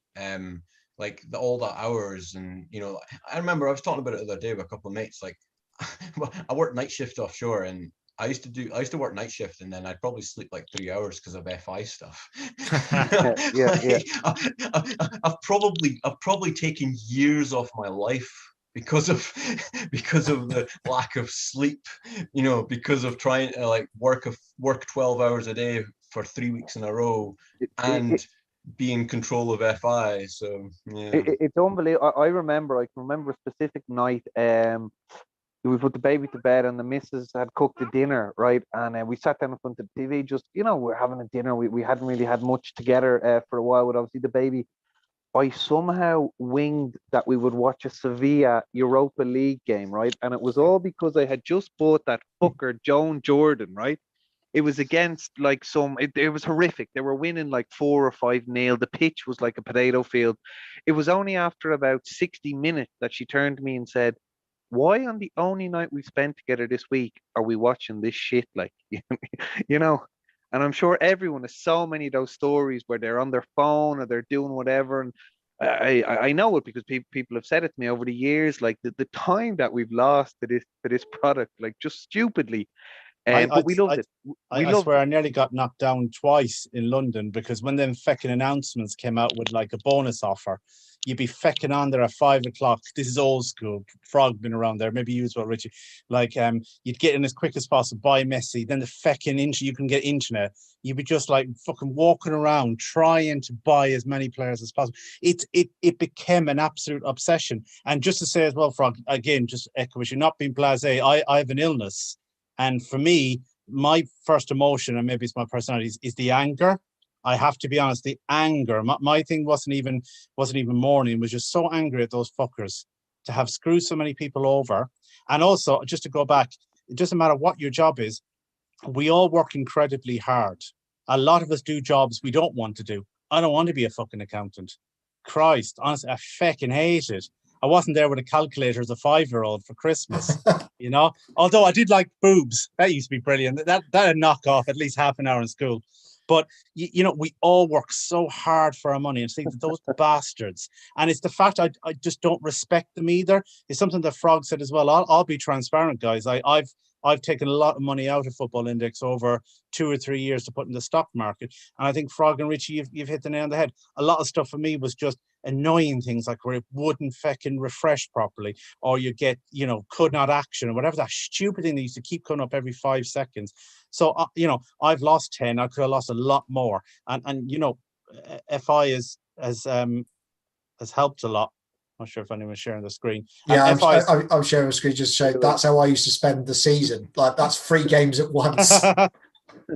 Brilliant. Yeah, I've got and that's the thing, guys. It's time we can't get back, and that's why, Frog, for me, I don't want to think about it because it's the anger and it will make me sick. And that's why I've just decided it's for my own mental health. I agree with you totally. Maybe you're the right attitude, because why should we? I think we need to keep the faith that we can get something back, but it's only my own person. And it goes back to what I think Richie said and what Bradley said. No one can decide for anybody. For me, it just makes me so angry that I've just thought, you know what? I won't let these bastards affect my own health or the people around me. I'm not going to let them do that. They've already screwed me over once, twice, 3 times. I'm not letting them do it again. So that's where I've gotten to this kind of karma. And I suppose the other part of my personality is see where I can make that money up somewhere else and just try and just park it for what I can. But it's so hard for anyone listening. It's incredibly hard. It's not just the money, it's the time, it's the energy, and what it could have been. Could you imagine what this could have been? Yes, like I know we talk about rockets, but it could have gone to the moon. I know that's like feels weird to say anything like that now after all the shenanigans that's gone on, but yeah, this could have gone huge. If it just had competent people. Yeah, and that's the thing. What Stu said earlier. I am the most risk-adverse person. I'll go in a casino, and all my friends will call me tight. Maybe you get the same tipster because we're accountants. I get that banter all the time. So you're tight, but I was so anti losing money. I would go into a casino, take £20, and if I lost that in the first 10 minutes, I wouldn't draw out anymore. I wouldn't chase my losses. And then, like I say, I started in September this year, so I've been through basically the worst part of FI. But after making my big mistake on Ainsley Maitland-Niles, and I started like researching and doing things properly, I saw the potential, and kind of like what everyone says, whether you was ignorant because you believed in what the future could be, and kind of like what Richie said, like in my head, I was thinking, well, I'm going to have the last laugh here. For the first time, I've actually invested money rather than keeping it safe in like an ISA, and where it wasn't doing anything. And I started seeing like returns. I think I bought Pogba for like £2.75, and I had like 100 of him. And in like the 6 months, he more or less returned like 50% of his value in dividends. And like I was thinking, whoa, like if this is a 3-year bet, like this is insane. So it's almost that kind of like, maybe it was too good to be true, but at the time I was so like caught up in like what the potential could be for my own self gain though. Like I was selfish for my own self gain, and I was thinking, right, well, there's a few nice things that I want actually in life, and in my head I already had an exit point. I was like, right, well, if I can do this and I can get what I want out of it, and it's cost me nothing, just moving it from an ISA to Football Index, then that's brilliant. But obviously it didn't work out like that, and lessons learned from it from a personal point of view. But I've got to say, Bradley, you keep riding this Ainsley Maitland-Niles thing like it was the worst trade in the world. When I was in the early days of my Football Index career, I bought Ben fucking Woodburn. So don't come at me with your Ainsley Maitland-Niles nonsense. I thought that was the fact the fact that you bought someone like Ben Woodburn just leads me perfectly into the person that's wants to come on in right now. Yeah, Yavi wants to come on, and we know Yavi. Yavi. Yeah. Yavi can come on, mate. Send him a link. I'll send the link. Yeah. Aye. Yavi's opinions on young footballers, like 99.99% are going to work at Nando's. Before Yavi jumps on, can I just ask, either Frog or Stu has been on probably the longest, I think, between us. I've been on, I think, 3 years now. But lads, why did they want the order book so badly? Why couldn't they just leave it how they fucking had it? Alternative asset class. They had this dream that FI would be this big alternative market, and they were, in my opinion, they were too fixated on that dream. And then when COVID hit, they decided to make that switch. And whether there's more to it regarding liabilities, IS, all these sort of things. But this works. Like, don't get me wrong, I think the old system had flaws. Yeah, it did. It did, but what they tried to introduce had more. Yeah, well, exactly. Well, the problem was two things. One, there was never enough money in the market for a full order book with this number of players. And they even said themselves multiple times. Adam Cole said it. Mike Bowen said it. Akash said it. Like all of them said at different times that when we do switch to order books, we will need liquidity. We will need liquidity for providers to prop up the market to make the transition easier. It never happened. It never happened. Like, but they didn't care. Like, that's the bit that I don't get. Like, were they just so blinded by their own dreams of this alternative asset pish? Do you not think it was arrogance as well, Frog, that they couldn't pretend that they got it wrong? Because if they'd done it correctly, you've nailed it. They should have lined that liquidity up way before they went live. They didn't bother to do that because what they also did as well, Richie, just because I was on around the same time as Frog, is they also had the dream that Frog said of it being city boys, of it being stockbrokers are going to come in, and we wouldn't be talking about 10 grand investments. We're talking about 6 figures. That's what they believe. So they looked at it as this got it off the ground. This got it to a position where it could expand. Then they were going to magically attract everybody in because of all the huge dividends. And they miscalculated it completely. They created this hybrid that just didn't work. And Frog's right. I don't know how sustainable long-term for what they wanted the old model was, Richie. And also remember, they got rid of all their liability. If you think of it, what an amazing model that they've got rid of all their total liability. They created a market that we all traded with each other. The liability's on us. But as Frog said, they just didn't do it correctly. They didn't manage it correctly. They didn't transition it correctly. And then a great question, why did they not hold their hands up to go, lads, we went too quickly, we ran too fast, we have to retract back. And it's also the way they implemented. Did you see the way they implemented the tech side of it as well, guys? Well, that piecemeal way they did it, it was just thrown in last minute. Dreadful. Half an order book, just one side. It's ridiculous. Like how can they, this is the bit that doesn't make sense to me. Like, so they wanted this alternative asset class, like attracting these high net worth individuals, but their tech has been shit since day one. So why, in what world did they ever think they were going to get like these people to within the technology? Like, even when they went to order books, the technology was shit. The technology's always been shit. They've been useless at delivering over and over again technology. It's unbelievable, Frog. And what even drives me fucking bananas even now is there's a new product that everyone is clamoring for at the moment, right? And I've obviously had a little look at it, right? And so it's so rare, obviously. So there's the auctions and you do bids, and then I've noticed that people can do fucking what's it called, typos. So you can end up fucking, instead of putting in 300, you can end up putting in 3 grand, and if it's in your account, it goes out. But the most incredible thing is that it's gone. It's changed. They put a communication out this week. They've done something to counteract that. The only reason I'm bringing it up is that this new company has seen this and they've reacted and they've done something. How many times were FI constantly notified about things? It took them months, weeks, years to do the fucking smallest little things.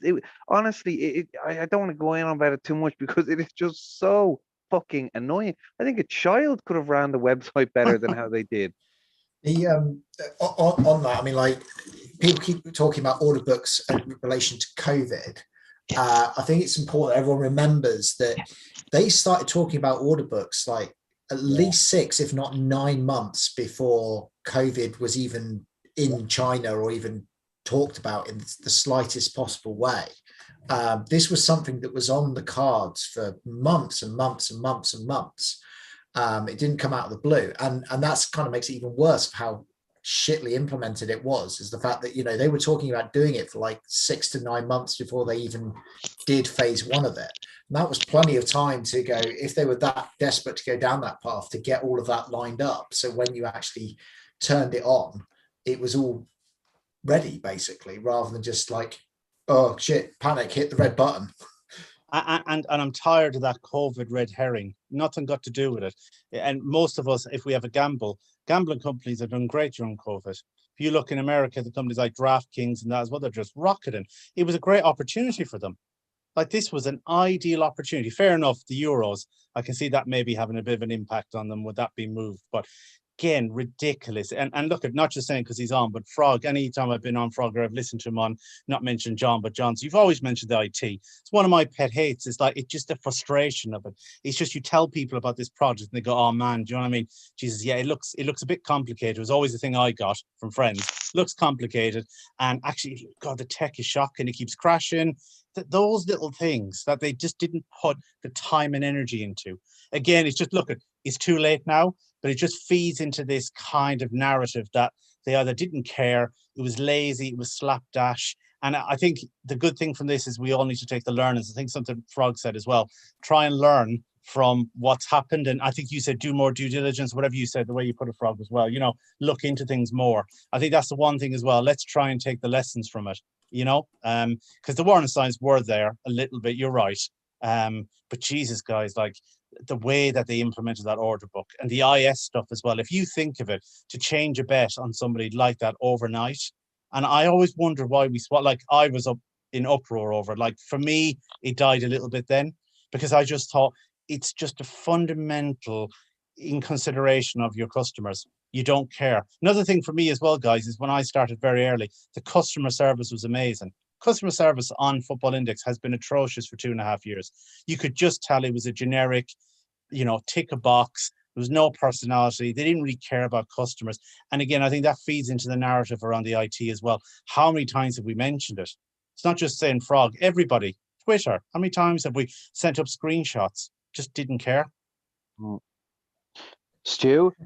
Yeah. I'll cast my vote as a yay, by the way, Stu. Stu, it just is Yavi going to jump in? I think he's on, mate. He's yeah, just waiting his turn. I just wanted to say I just turned my camera back on. I've had an assistant for the past half an hour, and it's time I be a little bit responsible now. Unfortunately, she woke and I couldn't get her back settled, so I'm going to substitute out for Yavi. But thanks a million again, Stu. It was great. Good seeing Frog, Bradley, Chris, and good night, guys. If anyone wants to get me, it's FI Force, and just to have a chat, even about football, non-football, anything going on. But again, enjoy the rest of the evening, lads, and I'll chat to you soon. So you got a future star in your hands there. Thanks, take care, guys. Richie. Bye. Go on then, Yavi. Jump in, mate. How are we doing this evening? Yeah, all good. Dare I ask? To be honest, guys, I thought I wanted to follow up my call from around about a week or so ago. And I think when I called, what was it now? A week to 10 days ago, I was more saddened than anything from, you know, what had happened, because obviously, you know, we had several pieces of news back to back. But I think gradually over the past week, I've become more enraged, just from, you know, when you've had that time to reflect and you see in the cold light of day everything that they did. I've just got more and more angry every single day that's passed. And I think what's made it even worse is that I think if I put some level of communication out, you know, the standard blanket bullshit statement of we tried to do everything we could in our power, or, you know, we were honest from the beginning. It was something along those lines that was very much like, obviously no one expects them to come out and say we lied to everybody, which is fine. But it's that legal line of let's just say what we need to say to try and avoid any sort of backlash. And it's things like that really just show how out of touch they were for a very, very long time with their base. And obviously this is now post the situation of going into liquidation and everything that's going to come out of this. But I think from my experience, so I used to work for a startup a couple of years ago, and when the startup had money, it was great. You spent, you traveled, and all of those things, and it was brilliant. You know, when there's money in a startup, it's great. Life is good. But then when that money starts to dry up, and you need to become profitable, and you need to actually, you know, make a profit and become sustainable, that's when you see the true metal of a business, but also the grit, how good the product is, how good the people are, how you can actually scale up. And the people within the business really do mean everything. And especially when it comes to the customer service side of things. And, it's one thing to pander to everything the community says and wants them to, and, want them to do. And obviously it's not a sustainable business model to be like, okay, well, this person shouted the loudest on Twitter, let's just follow everything they say. And then you change your strategy a week later because somebody else has got a big report and they're shouting. And obviously that's not sustainable. But when you see over the last 6 to 9 months, really not like listening to traders in the way you have a trader panel and you just have a Zoom call, and we've had 1,000 Zoom calls over the last year. But the worst part is not really giving a shit at all about the concerns of not necessarily personal portfolio value of, okay, well, I'm losing money week after week, but it's like, 0.5% or whatever, just naturally just bleeding down. But like the big fundamental systemic changes within the platform that needed addressing, they just didn't give a shit. Like there was no concerted effort to come out and actually say, right, NASDAQ, this is happening, and the thing I find not the funniest, but the thing that stood out to me the most this week is Lee Day coming out and just putting, like, I would say just standard professional comms out that you'd expect from, okay, yes, they're a professional firm to start with. They're in law. You'd expect good comms from them. That's fine. But that's the fucking standard. That is like standardized communication that you send to people in an email or a newsletter communicating the message. It's not rocket science. And it was the integrity of it, right? So like, I know they kind of have got our trust anyway, but it's kind of like, it read so well. It was fluid. It was exactly what we needed to know. Yeah. And it was, and I think the guy in the comments actually made a really good point earlier. His name was Ant R. And he basically said, when prices crashed after order books was implemented, that was the perfect time for them to deliver this sort of communication and say, do you know what? This isn't working. We've made a mistake. We've done the numbers wrong. And the exact Nyavi, sorry if I pronounced that wrong, that was a perfect time for them to hold their hands up and deliver the perfect communication to say, yeah, and that would have restored, and no one would have been talking about, are they financially stable or not, or whatever. They could have been completely transparent. If they had any sort of want or need or desire to see this, and I mean, all their comms now are saying they want to, resurrect and be a continuing entity, right? But it's too late for that. They should have done that when the problem started. And sorry, Bradley, mate. They doubled down. They doubled down. That's what they did.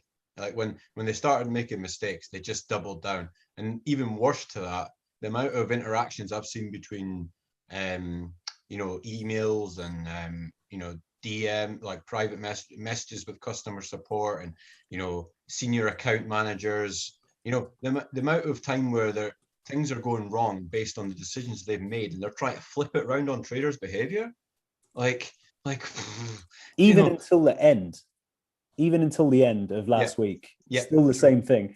We are, due to the reaction of the market, basically traders, we've had to do X, Y, and Z and go into liquidation. Nothing to do with the last 6, 12, 2, 3 years worth of decision making that's got you to this point. It was the last 2 weeks of our bad trading or panic or whatever you want to call it that's put us in this situation. Also, if you have a long-term strategy as a business, if you have a long-term plan as a business, 6 to 9 months is a drop in the ocean of a 10-year business plan, of a 15, 20-year business plan. Like you're trying to do something in an industry that's never been done before. And I get, like, you're a trailblazer, you're going to make mistakes that other people haven't made. And, you're going to be in a position where you're doing things that have never been done. So you kind of understand that it's difficult, but then the business fundamentals of honesty, integrity, openness, and all of those things, they got mistaken with, I know the traders are asking for us to show us our books.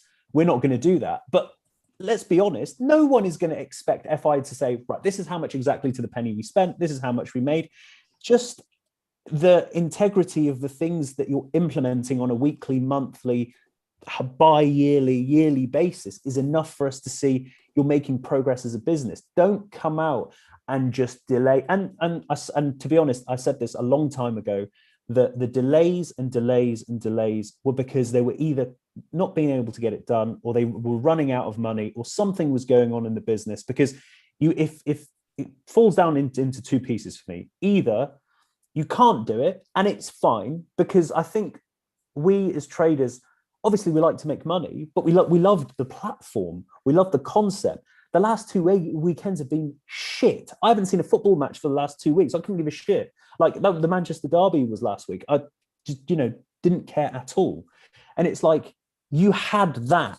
You had the gold of 5, 6, 7, 10 leagues, however many, that people gave a shit about. And you just completely, your ego as individuals that are meant to be leaders within an organization, you believed your own hype, fucked it for yourselves first and foremost, and then for everyone else. And that's why we're in the position we're in. And I think obviously the licensing side of things is going to be huge. I can't see it carrying on because of the license and the scrutiny from the MPs and Parliament and regulation and all of those things that now come into play.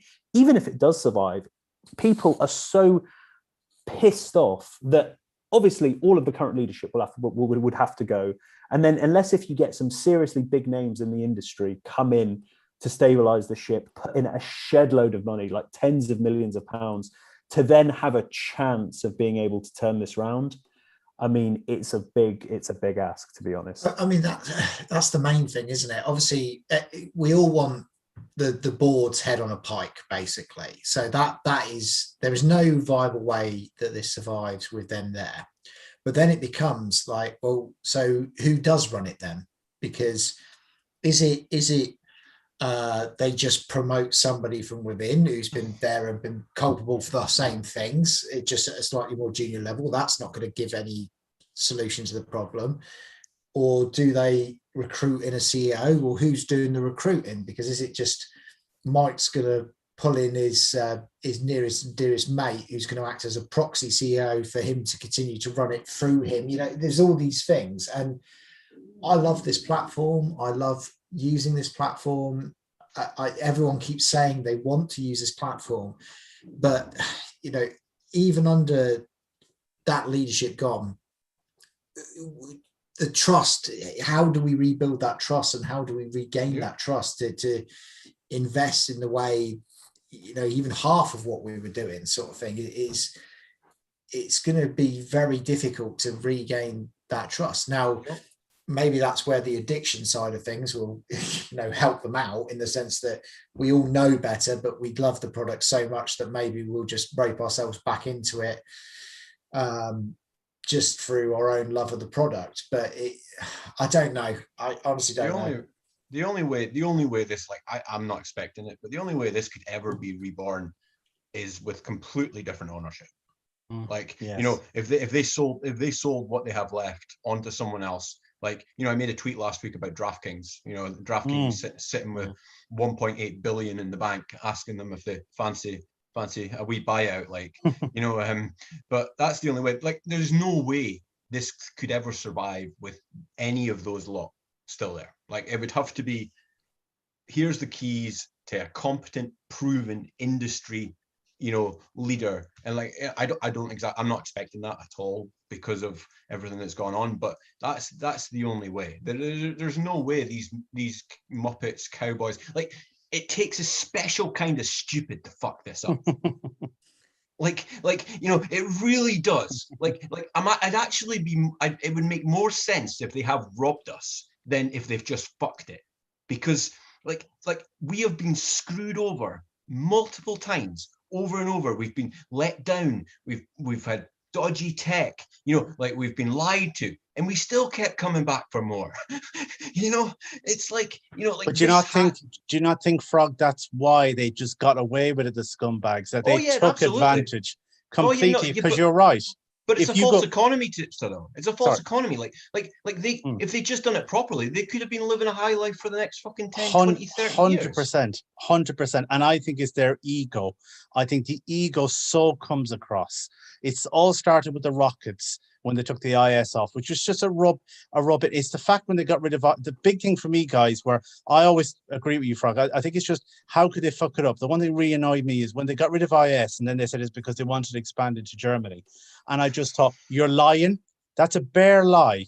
You're after saying, so what I was hoping was the week after, the announcement would be, well, now we can go into Germany. This is the roadmap for when we go to Germany. Of course they aren't. It's like COVID has been challenging. It was this lie after lie after lie. And I think you've hit the nail on the head so well tonight, Frog, and you as well, Xavi, about the incompetence, is the fact that they doubled down.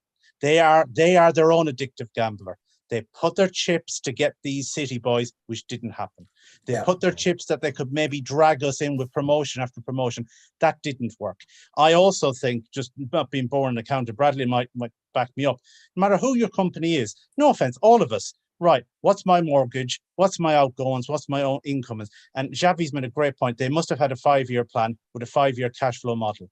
How the fuck they didn't know 3 months after they did IPDs, well, Jesus, guys, this isn't working out great. Do you know, this is cost us more than we thought. Do you know what we'll do now when we're struggling financially? This would be like it, right? It'd be like saying that you can't afford your electricity bill, so you just can put all the lights on. You can get fucking floodlights outside in the back garden, and I'll fucking light the whole place up like a Christmas tree because I can't afford my bill. Do you know what I mean, guys? It's the stupidity of it. I love the metaphor, Tips, but I'm going to take you one better because this is probably how they actually genuinely did think. They go, right, so hang on, we can't afford the electricity bill. I know. We'll go and buy a $5,000 solar panel. We'll stick that under a floodlight in the back garden, and it will power itself, right? That's it is. Yeah, but it is, guys. It's everything everybody has said. It's that. Look, I honestly think it's incompetence, and the reason I think it is just that it's the lack of knowledge of how to communicate with your base. It's the lack of an understanding of what your mission statement is. I always said this for ages. What exactly is your plan? I always thought the plan was to sell it. Like I think Frog's hit the nail on the head. I think DraftKings I always thought that's what they wanted to do. Adam Cole struck me as the kind of guy who wanted to sell out. Long term, it's a startup, like Xavi said. You know, it'll be a struggle. We'll get a base in place, then we'll go to the city, then it'll be all over the place. We'll get a really nice investor, juicy investor to come in. We'll all get bought out, and then we can just ride into the sunset and do the tennis one or do whatever the fuck else he wanted to do. That's what I always thought. And then I just don't know where it went fucking wrong. I really don't understand the logic because I use the thing, maybe I'm a bit old, but there was a film called Brewster's Millions, and he was going to get 20 million if he spent $1 million in a day. And it was like kind of that kind of logic. How can we just fucking spunk this away? And then if we just waste everything, do you know what? It'll eventually work. The logic behind it. And it's something that Xavi said as well, the cowardice of them. For what's his name? For Mike Bowen to send out a communication saying, we fucked you over, and then fucking walk away on a Friday evening. Scumbag. Yeah.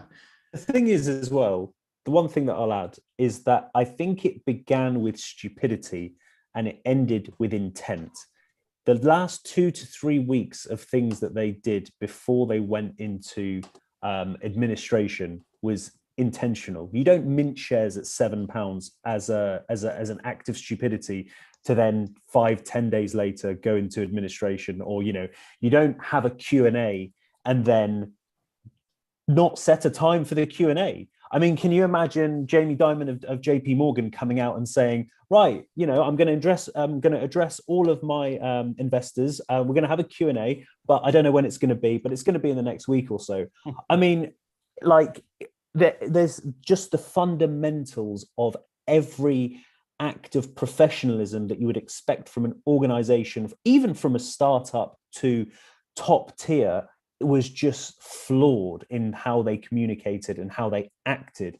And also the other thing that I would say as well, this whole thing about having an ego. Okay, you're a startup, you're doing things differently, and you're making things difficult for the long-term rivals that have been in the industry for years.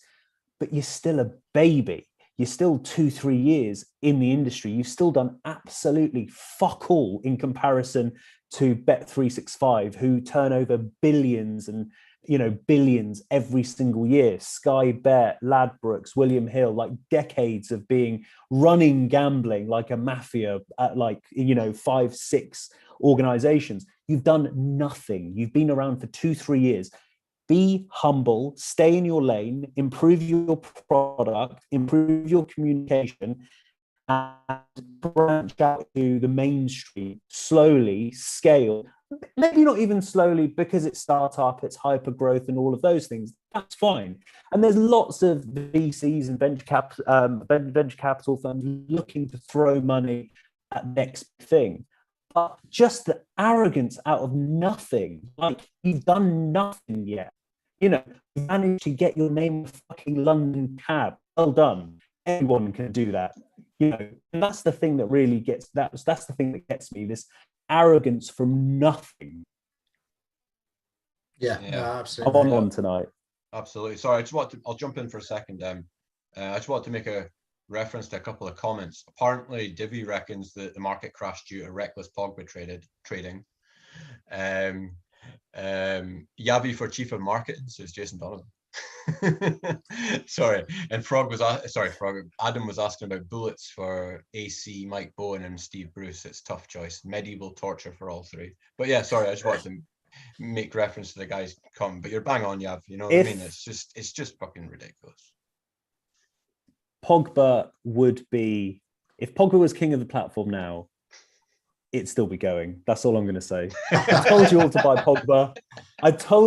buy Pogba. You saw what he did against Milan. That could have saved the index. No one listened to me. Honestly, now we're all fucked together. People talking about the amount of hours we put into this platform, right? I remember sitting in a hotel in Bologna in the middle of February with my wife next to me. And she was like, oh, do you want to go over to Florence sort of thing to have a look around? And I was like, yeah, but hang on, let me just get the VPN set up so I can trade some Pogba, because he's up and down all over the place at the moment. I need to make sure I get me some Pogba. So I was sitting in freaking Italy trading for a VPN on Pogba when I'm meant to be on holiday with my wife. Hero. It's just buying Pogba all over Europe. That's how you do it. See, the reason it was so up and down was the ones that back Yavi were pushing it up, and the ones that were against him were putting it down. So there was lots of opportunities. I mean, this was back in 2018. Yeah, so I don't know when Yavi was pumping Pogba. Yavi's always. Those were the good old days. Like, at least you know what? At least back in those days, we were arguing about players. Like, we were arguing about the price of players. Like there's no way like Mason Greenwood or Ryan Brewster or like in that under 20 tournament should be like 4 or 5 quid. Like at least there was a point to it. There was like, we weren't talking about law firms and administrators and the Jersey fucking court system. Who gives a fuck about these things? Fucking hell, that's depressing, isn't it? On a Saturday night. Jesus honestly, Christ. It's like it's 10 o'clock on a Saturday night. We've got 118 people watching us talking about the demise, rather than being like, all right, who's played? What's happened? Who's won PB? What's the chase? How, this is Cruz's 5th win in a row or something. Like just anything. And the fact that they fucked it so badly, and to still have this level of arrogance is infuriating. And I'm sorry, but they need to be absolutely destroyed for what they've done. Oh yeah, 100%. And yeah. I really want to see all the transactions that went through there, hopefully one day, of what invoices have been billed for IT and management services and technical services. How much money of a salary has Adam Cole been given since he stepped down as active CEO and become chairman as well? And I also, something that came up one of the pods, I'd love to see when the order books was installed and all that liability was removed, was there any bonus for bringing the company to that stage as well? Was there any milestone where they had a payout? I'd be shocked if not, because basically they converted 100 million overnight for no liability. And again, it's just how, Frog said as well, how they fucked it up, guys. It's like, look, it'll be like, Fire. Have you seen the Fire one on Netflix, the documentary about the festival that never happened? Oh God, yeah, Fire There will Festival. Yeah. definitely That be was a football really index good, one. actually. Yeah, isn't it, Bradley? Yeah, and I can imagine, honestly, fucking hell, one day there will be. How can you fuck up $1 billion idea? Well, this is what you do. You put Adam Cole in charge. You get the most arrogant man in England to come out. And I love his line. This is the best leadership I've ever said. Less is more. We'll be talking less to our customers. We'll be updating you less on what we're going to do to drive this platform. And people are on Twitter going, this is amazing. He's a genius. And I was going, he just has fucking nothing to say. He obviously has nothing to say to us, only I don't know what I'm doing. And again, I think the one thing that we can't overstate is to think that he just dropped Mike on a Friday evening to say, we're just getting rid of all these dividends, and didn't even have the balls to come out the week after, or even still hasn't had the balls to come out and go, do you know what, guys? We got it so wrong. We overstated our ability. The one thing as well, guys, that guy that did Sporting Bet, who was a founder and joined the board, and I think he put a couple of million in. I'm really shocked about what happened to him, because he was a serious dude. It was one of the reasons why I started to invest a little bit more. They brought 3 guys in, the 3 wise men, about 3 years ago to help with the board, the kind of advisory, non-executive kind of directors. And they've been really quiet, and they really trumpeted all over the place. And I can't believe that they haven't seen the writing on the wall with this. That really shocks me as well. We will never see their faces again. No. And I guarantee you that we'll never see them in any sort of advertising, in any sort of statement. They had the perfect opportunity in those 2 weeks to actually have a Q&A, or to come out and say, do you know what, we've messed up and this is what we're going to do to fix it. But the fact that we didn't see them in that 2 weeks screams volumes that we will never see them again. We might see them in a courtroom. I hope we do see them in a courtroom, and I hope they have everything that they have worked for over the last 5-10 years stripped away from them, because there's so many people in this community who are hurting, who have been put to blame, and I've seen labeled as gamblers lose tens of thousands of pounds, and it's not that. That's not the narrative of what actually happened. It's a case of we were lied to. You know, I traded horrendously many times over in the good old days. I'd instant sell, I'd lose a shed load of money because of my own panicking and stupidity, my own responsibility, no problem at all. But when you're like, I didn't have IPD players, to be honest, but when you're changing IPDs, taking them away completely with 30 days notice, and literally wiping completely the value of people's portfolios within 30 days, at least, I mean, this is in normal times, I would say, give them until the end of the season, give them 4 months, 5 months to be able to trade out on a couple of highs here and there, because, you know, Ciro Immobile might have scored a couple of goals, or Lewandowski might have scored a couple of goals. But no, like 30 days, you're fucked. There's nothing you can do. Yeah, that's what we were saying last week as well. Like, if the whole 3-year bet thing, like, it kind of doesn't make sense. Like, why do they not, if they want to change something, change it seasonally, make it a 1-year bet, make it like, I don't know, just make it so that it's, you know, like, you know, that specific player that you're buying, say at the start of the season, midway through the season, at least it's locked in for a period of time. I know 3 years is a period of time, but at least situationally, then you know, right, well, I've got this player, he's a midfielder or a forward for the season, and that's that. But the 30-day thing, it just, ever since I joined in September, it seemed like every month they were changing things, and I was like, right, well, I don't understand that now. I don't understand that now. And like I say, I don't know what happened before that, but it's just been a complete whirlwind. They changed the goalposts so much, Brad. Like, you know, even before you joined, mate, you know, like, especially before you joined, like, you talk about COVID and stuff, but them taking away IS, like, you know, I had a lot of players in my port that I would be like, if, you know, that I would say that in an IS system, they were easier hold, you know, and like there was a lot of them that would probably be deemed higher risk, but I believed in them. But, you know, in a system where you've got instant sell, you've always got that out, you know, for that to disappear overnight and never to be returned.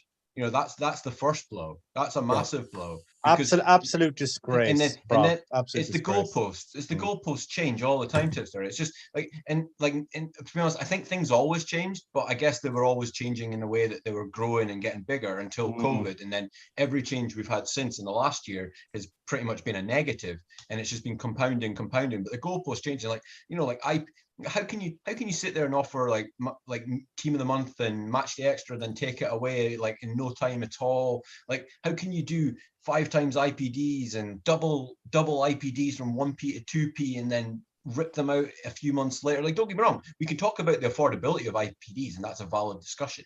Like, IPDs might prove to be a big, when it's all said and done, IPDs might prove to be a big fucking like loss, like where a lot of money has gone.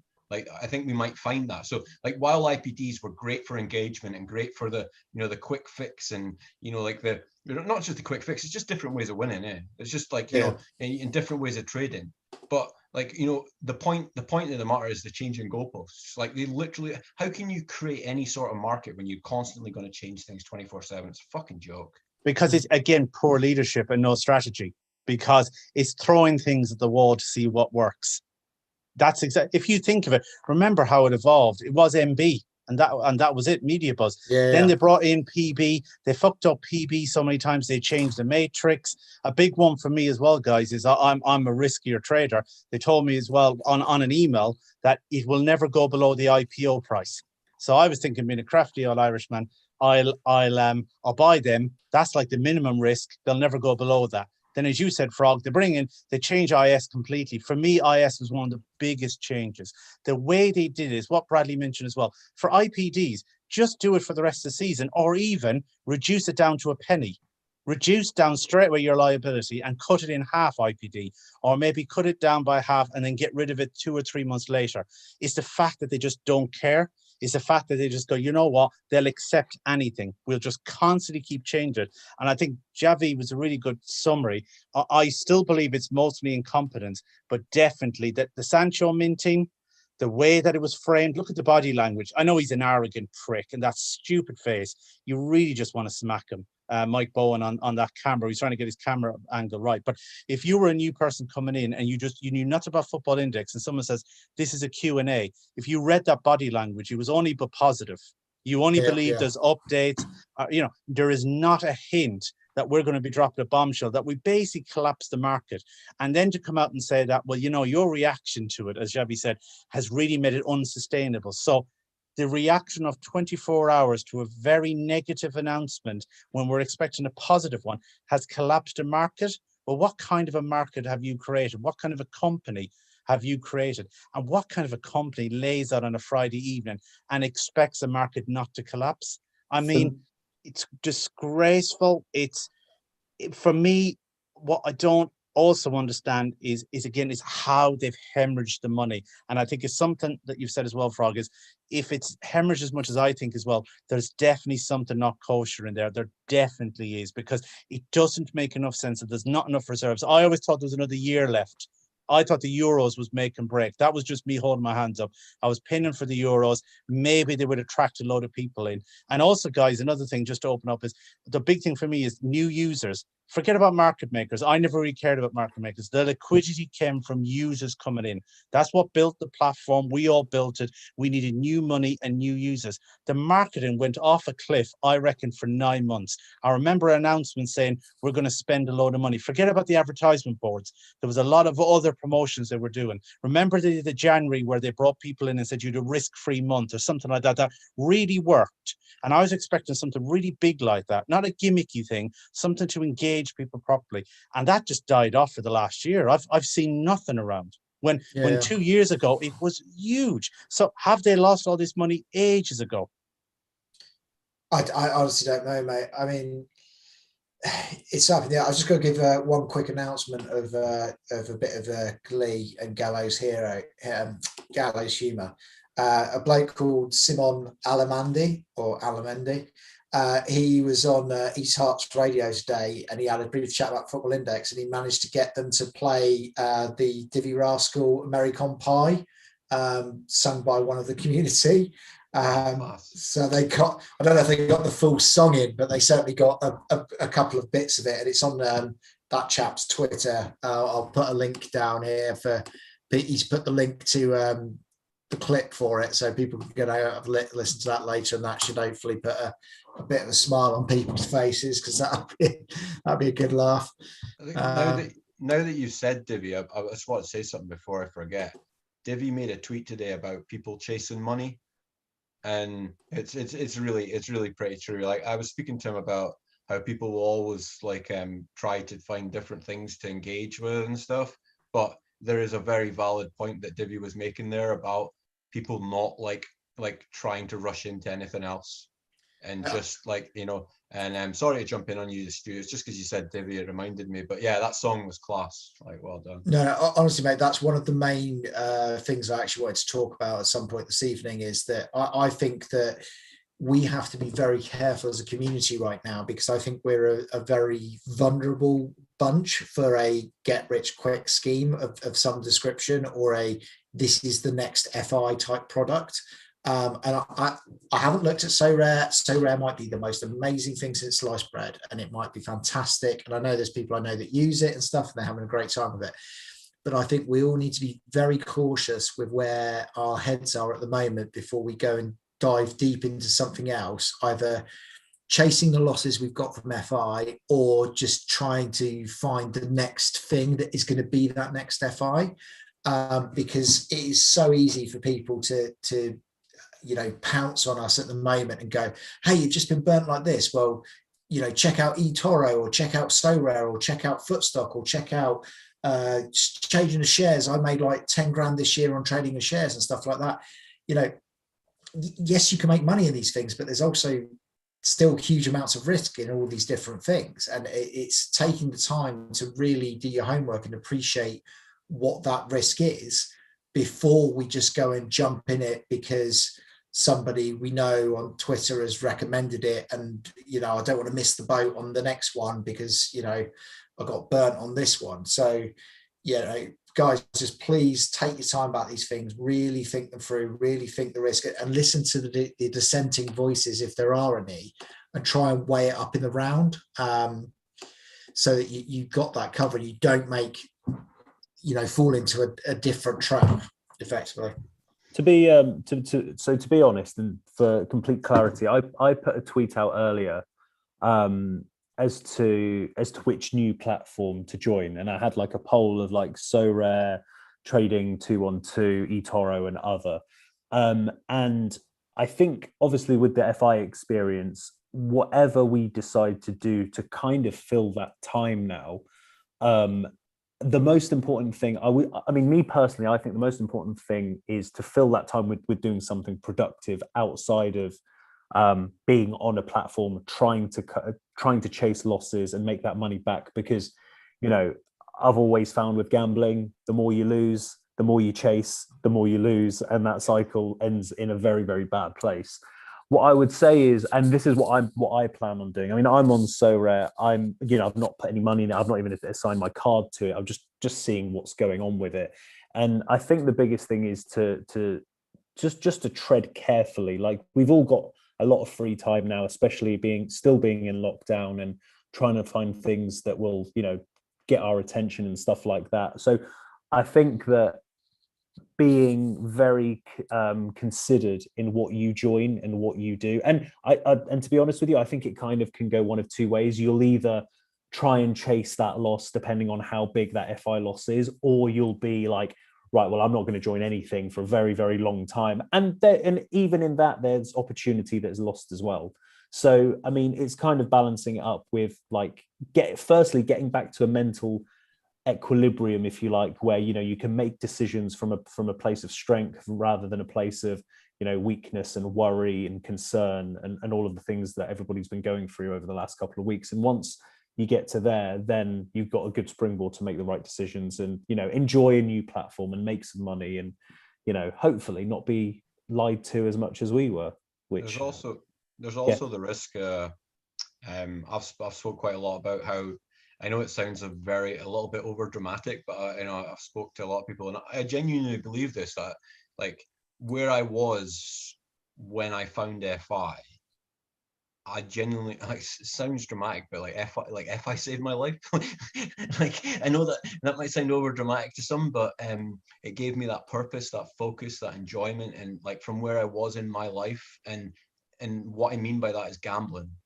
Like, you know, I've played poker through my life. I've gambled on football, and I've had good times, you know, like back in the days when I was at uni playing poker, making thousands, you know, like, you know, I did really well. But like, I think if I weigh it all up over the last 15 years of my adult life, then I'll be like, yeah, it's probably not been worth it. And especially when it comes to betting on football and things like that, like, albeit my issue is a bit different, where I would do quite well for like 75%, 80% of the time, but the 20% of the time where I'm in a bad place mentally or the 10% of the time where I'm in that bad place mentally, I can be so destructive.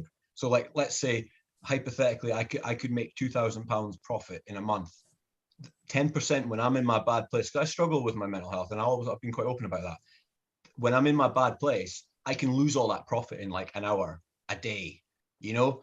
And that's where I feel I can relate to like what people might do right now, because of the losses and the pain that people are feeling. If they just try and chase that through gambling, through betting on football, like, you know, it's a very dangerous path.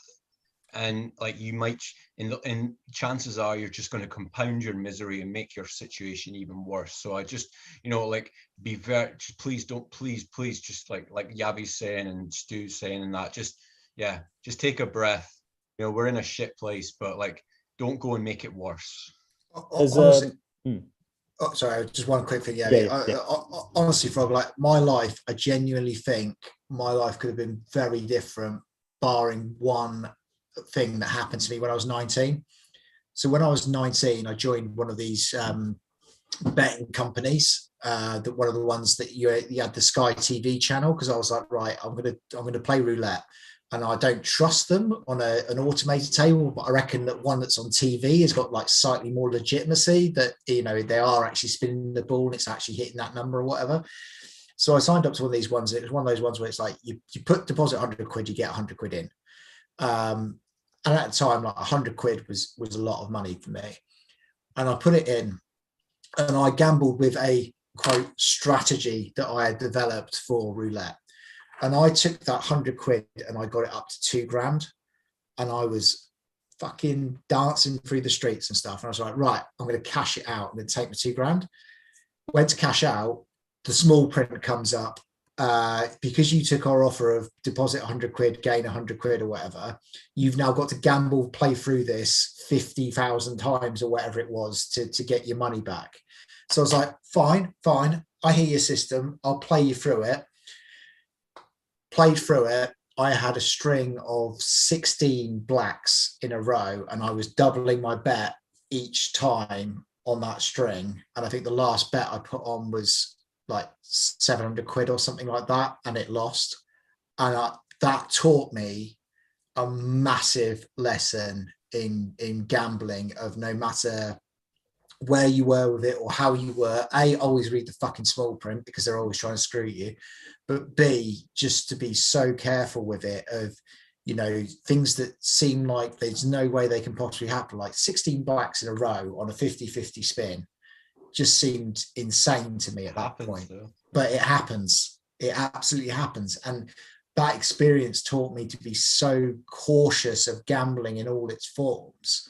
And if I'd have had that same experience, but I'd got to the £2,000 and they'd let me cash out and walk away, I'd have been one of those people that I had this amazing win where I 20 times my money or whatever overnight. And I'd have lost like the £2,000 the next week on the horses or whatever it was. And then that would have set the cycle. And it was only because of that small print screwing me over that it taught me a really valuable life lesson that's stuck with me the rest of my life. The thing with gambling that people don't realize is that you get addicted to winning, but you also get addicted to losing. Yeah, it's a weird one. Like I look back on my worst times, like when I've had bad times, and I would how to explain this? Like when things were bad, like I wouldn't like turn to drink or drugs or that, you know, as much as people think I'm a pisshead. I wouldn't, that's not my thing. Like I wouldn't just go and just lie in my bad way. What I would do would be, I'd be like, just like blah, fuck it, bet this, fuck that, bet this, you know, and then you just become like so like emotionless about it, and it's so dangerous. It's so dangerous, and like, you know, you learning that lesson is and you learn from it, but the problem is a lot of people don't learn, and I can hold my hands up and say that, like, I thought FI had changed that. Like, since FI, I've hardly have a bet. Like, you know, a couple of times, you know, like maybe the odd accumulator here and there, or like honestly, there's a handful of bets in a couple of years that I've been on FI, and that's what was just so. I just felt so happy that I wasn't on that same path, and now look at me. There's like, it's like shit. Do you know what? It's interesting that you guys say that. So there's a film with Al Pacino and Matthew McConaughey. It's called Two for the Money, and it's a film about gambling. It's obviously very like US centric in how it comes across. But there's one scene when like I think they've like Al Pacino's lost a load of money, or he's about to lose a load of money. And he turns around to Matthew McConaughey and says, like, this line will always stay with me when it comes to any form of gambling or anything like that, with all the wins and losses and everything like that happens with it. And he says it's the reason why we do it is that fucked up need to feel something inside. Mm-hmm. And that for me just like encapsulates everything that gambling is. It's just to feed that need. You know, and yeah, it's not necessarily a good thing, but I think it captures it so well, unfortunately. It does, it really does. And I actually look at, like, I went offshore when I split with my wee girl's mum, and I didn't ever dream of being on an oil rig. You know, it was never my life goal to be on an oil rig. You know, it just seemed like a well-paid job with with lots of time off, and I felt that it would give me a few years of just like being able to save some money, because you're not spending when you're there. What actually happened, this is pre Football Index, like I was offshore for 8 years, so like what would happen would be, people go offshore and they're not spending money. I would go offshore and like I'd be gambling, because it's like boredom. You're on a rig, you know, like you're with 100 guys that talk about football, everybody's betting, like, you know, it's like it's like, and it's funny, like, but the thing is that I was actually pretty good at it, you know, like I could make good money, and I did it. But as I say, when I got in my dark spell, so like what you're saying, Yavi's bang on, is like the rushes you get from winning are great, but there's also just that rushes of loss, and it's that self-destructive behavior. Like in my situation, being on a rig didn't help, because I was just like, you know, I didn't want to be there, but I knew I needed to be earning. But there was, you know, I hate to say this, I'm embarrassed to say it, but like there was times I'd go offshore and I'd lose my money that I've earned for that trip. Like, so I'm basically working for free. Like, you know, but FI stopped all that. FI changed that for me. Like, you know, I still had that same level of even more engagement and passion, and yeah, but my money wasn't at risk every single day, and like, and that was what was beautiful about it. I got even more than gambling. Like, you know, the amount of research I put in, and I loved it. I love the research as much as the money, mate. And it's like, you know, in the community, you know, I wax lyrical about this community all the time. It's brilliant. Like, people, you know, I know we've had our factions and disputes and all the other drama that's gone on over the year. Hey, Yavi. But I'm only so teasing, true, mate. But I'm only teasing. But yeah, but honestly, at the heart of it, I've met like so many wonderful people, and I think the majority, you know, you're always going to come across people you don't like, but you know, in the most part, you know, I've met some friends for life through this thing, and it's just like, it's like, what do I do now? Because I've got something to fill. Like, you know, like it's probably lucky that all my money's gone to fucking pot, because it's not like I've got a choice to be fucking gambling right now, because, you know, it's probably a good, in weird way, ironic way, it's kind of a good thing. But yeah, it's so sad that it's got to this point. Well, that's the thing, you know, like I said it like a week or so ago, even after all of the fucking around that they did in the last 9 months, if they would at the very end would have come out and said, look, we messed up here. This is a long-term plan and we severely messed up. We need you guys. Because the alternative, like one of the guys last week said, what would the alternative have been? the alternative would have been what has exactly happened, which is the bottom's fallen out and we're all fucked together. So it's like, if they would have come out and had a bit of decency and just handled it in a like a man. I know that's like so un-PC in 2021 to say that, but just like owned it. I think because of our need to still want to be a part of this community, our need to enjoy football, it being locked down and all the other things, like the challenges that are going on in the world, and that being like a little bit of relief and, you know, sense of like detachment from everything that's going on in the real world. I think a lot of people in the community, obviously everybody would have been pissed off, you know, with how they handled it up until that point. But I think it would have had more legs to keep going, because, you know, I think we've forgiven a lot over the last year or two as it is. Tech fuck ups, you know, paying out on players for MB, not paying out on players for MB, NASDAQ, market makers, like 1,000,001 things that they've not done. But if at the very end, like even if the Q&A was like, look, I'm coming out and I'm just saying, look, we've made a massive error.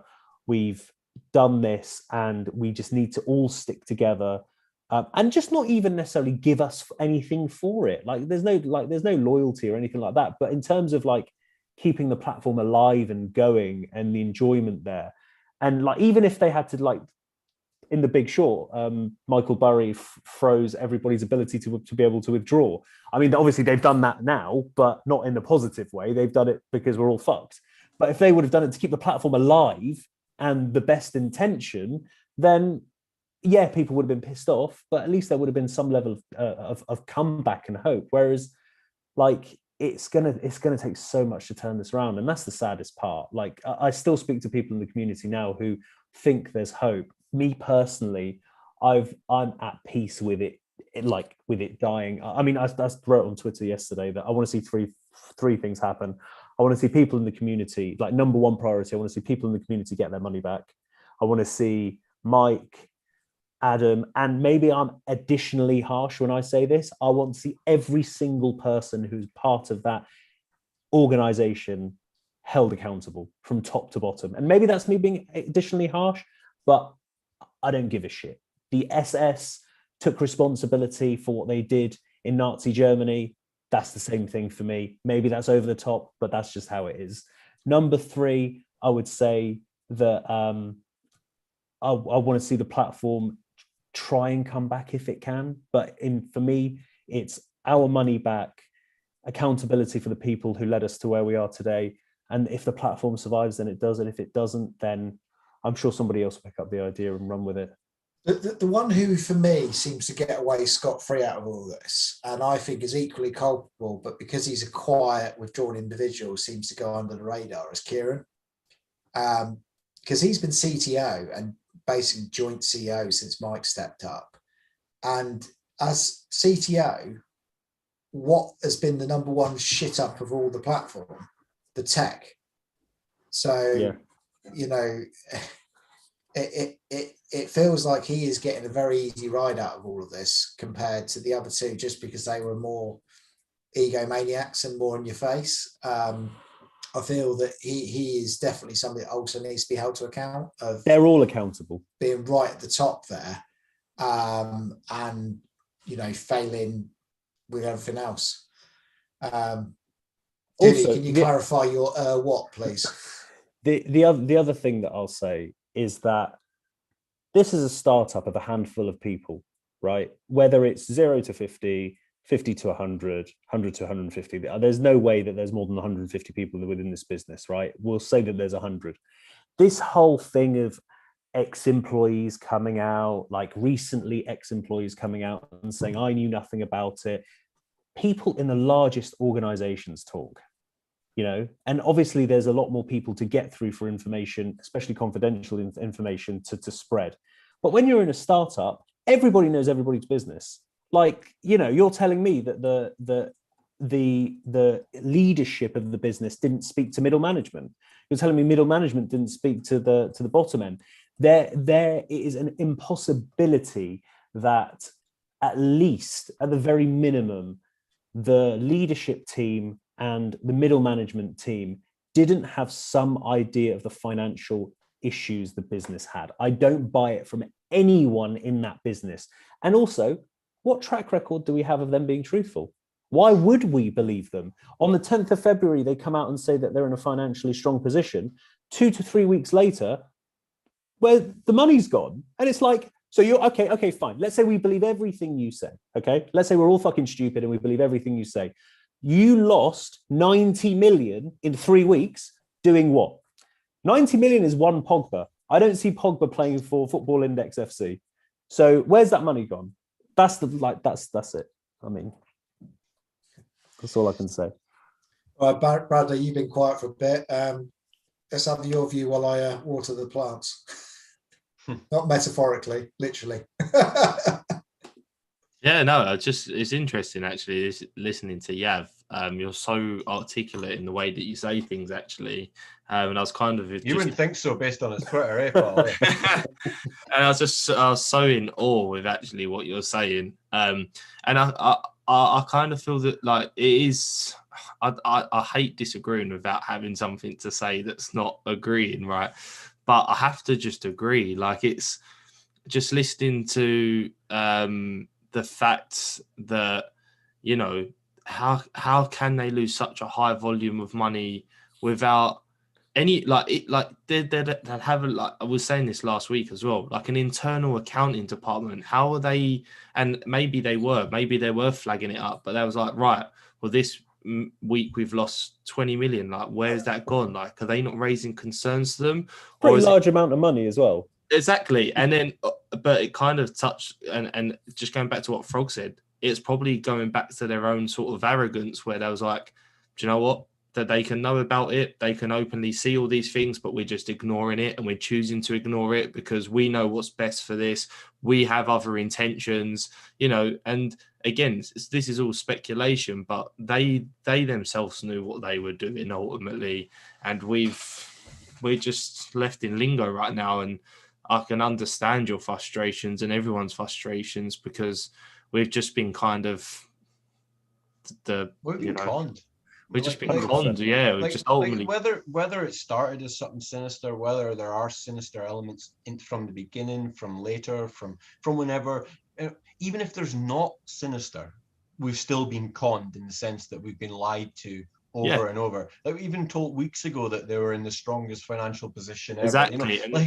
Like it's just like whether it was malicious or not, whether it was something, you know, whether they were robbing us blind, you know, either way, even if it was or it wasn't, it doesn't matter to me because they've fucked up something that didn't need to be fucked up, in my opinion. It's all, especially towards the end, calculated, because either you're doing it through stupidity, and if you're doing it through stupidity, that's not an excuse, or if you're doing it intentionally, then it's criminal.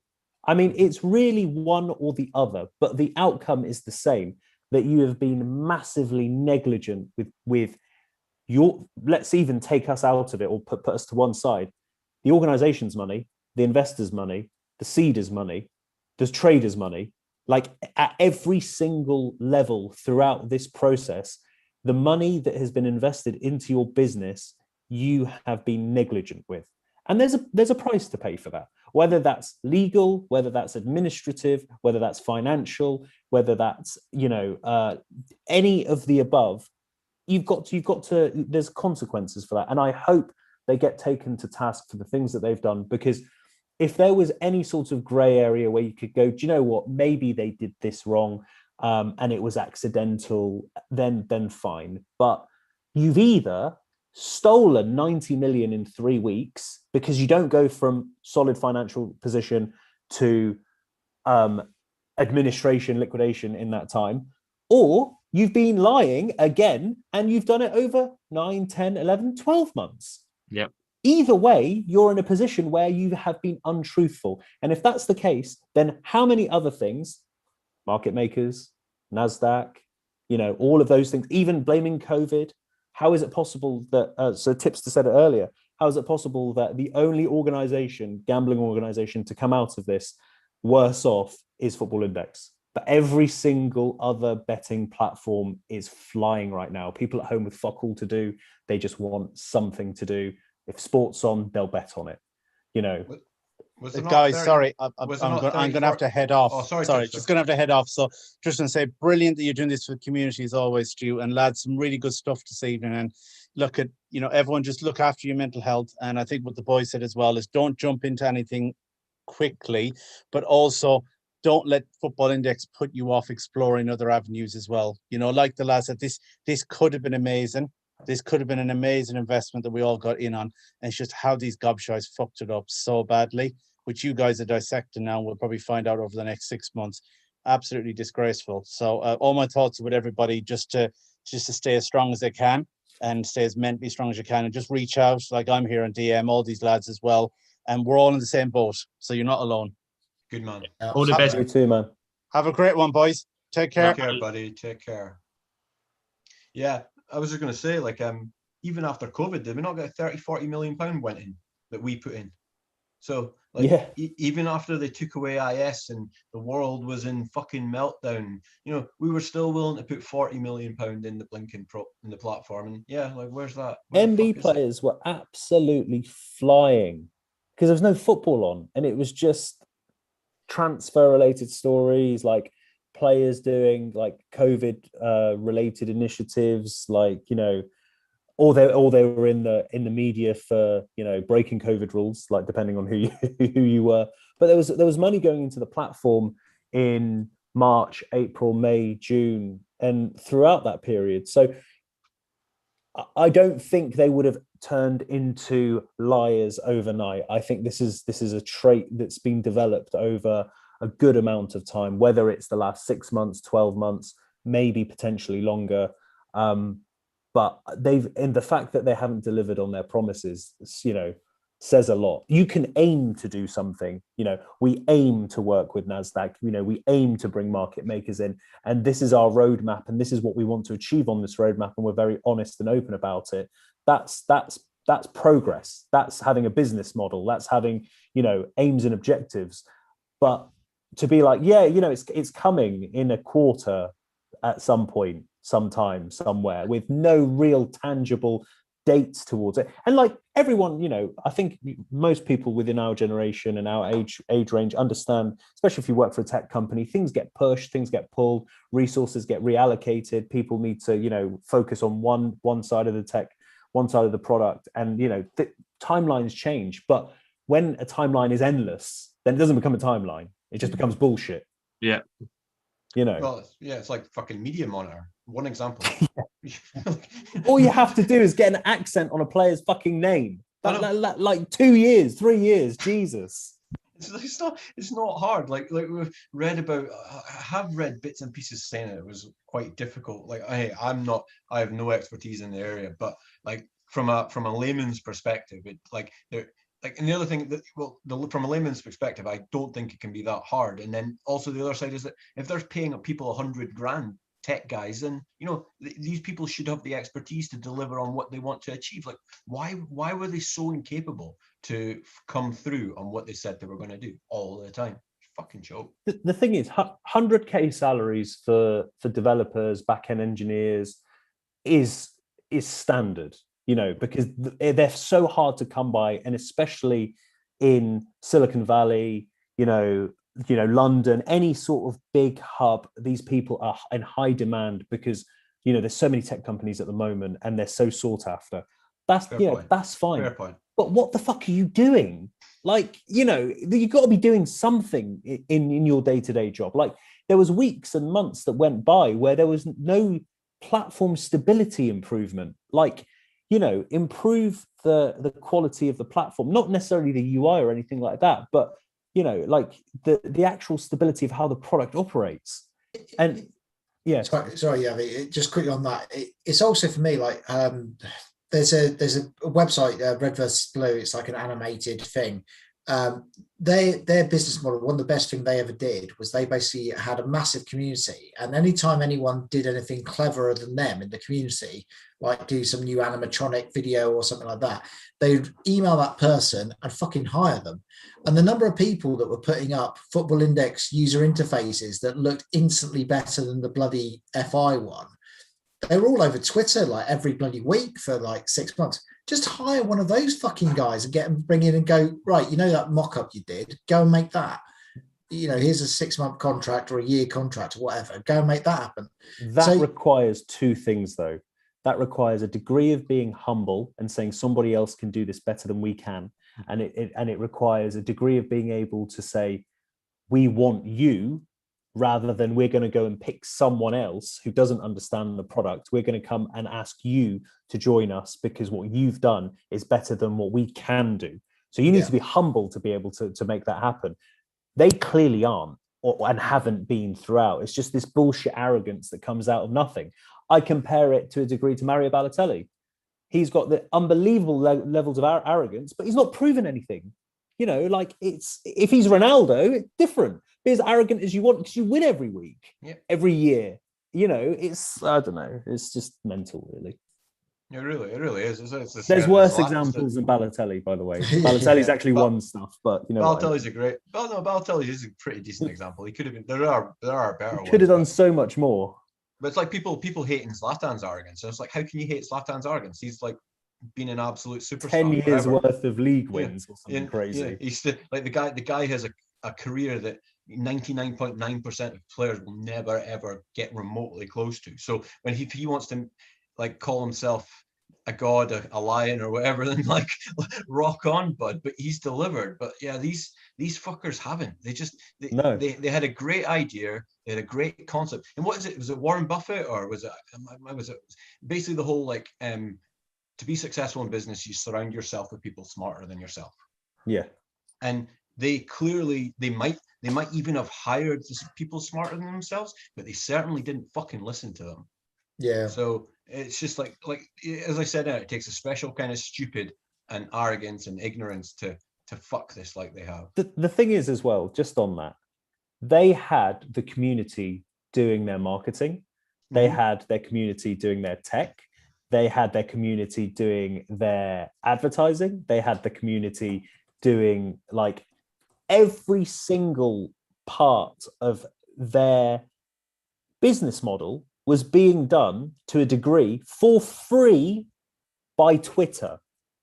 Like they might look down on the Twitter community. I mean, from what's happened, they look down on their investors and seeders and everything like that in terms of the lack of communication. But the contempt they had for the Twitter community because we would react in certain ways and to a degree overreact in certain ways as well.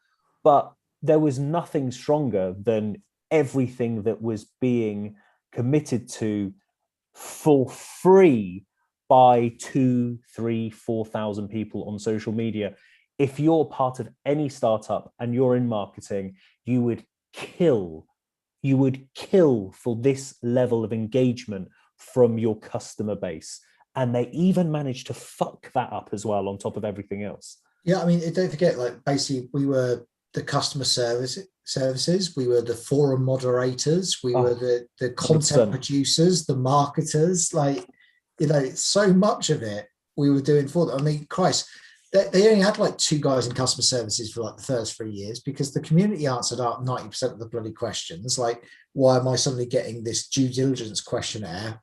Is that legit? It feels like a scam. Oh no, don't worry, I've had mine. It's all legit. It's for these gambling regulation reasons. It was just insane, the level of community support that was going on.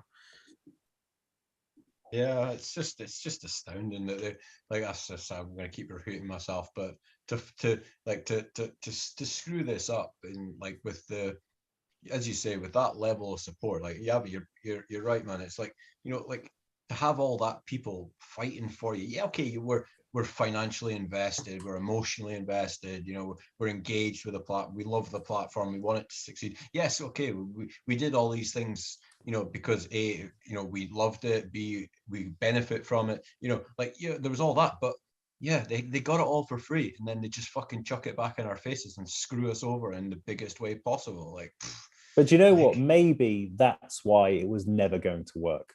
Because if you've got all of those things going for you and you still fuck it up, then maybe it was just never going to work to begin with.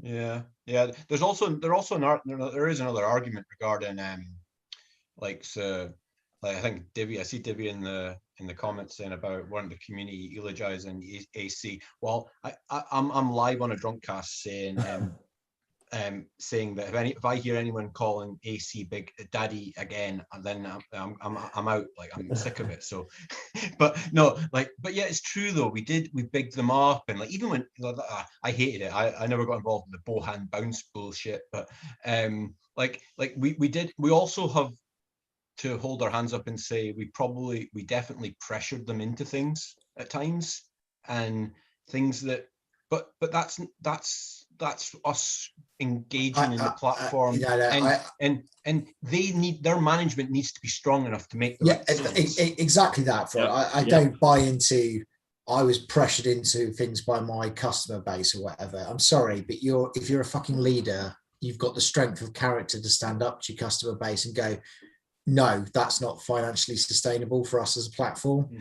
If you love this platform, you'll enjoy that dividend rise. And this is reason why, and this is the reason why we're not going to give you more. And, there you go. Put that in your pipe and smoke it, and off you go.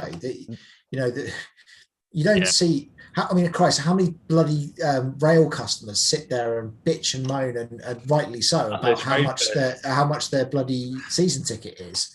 And they'll still put it up every year as well.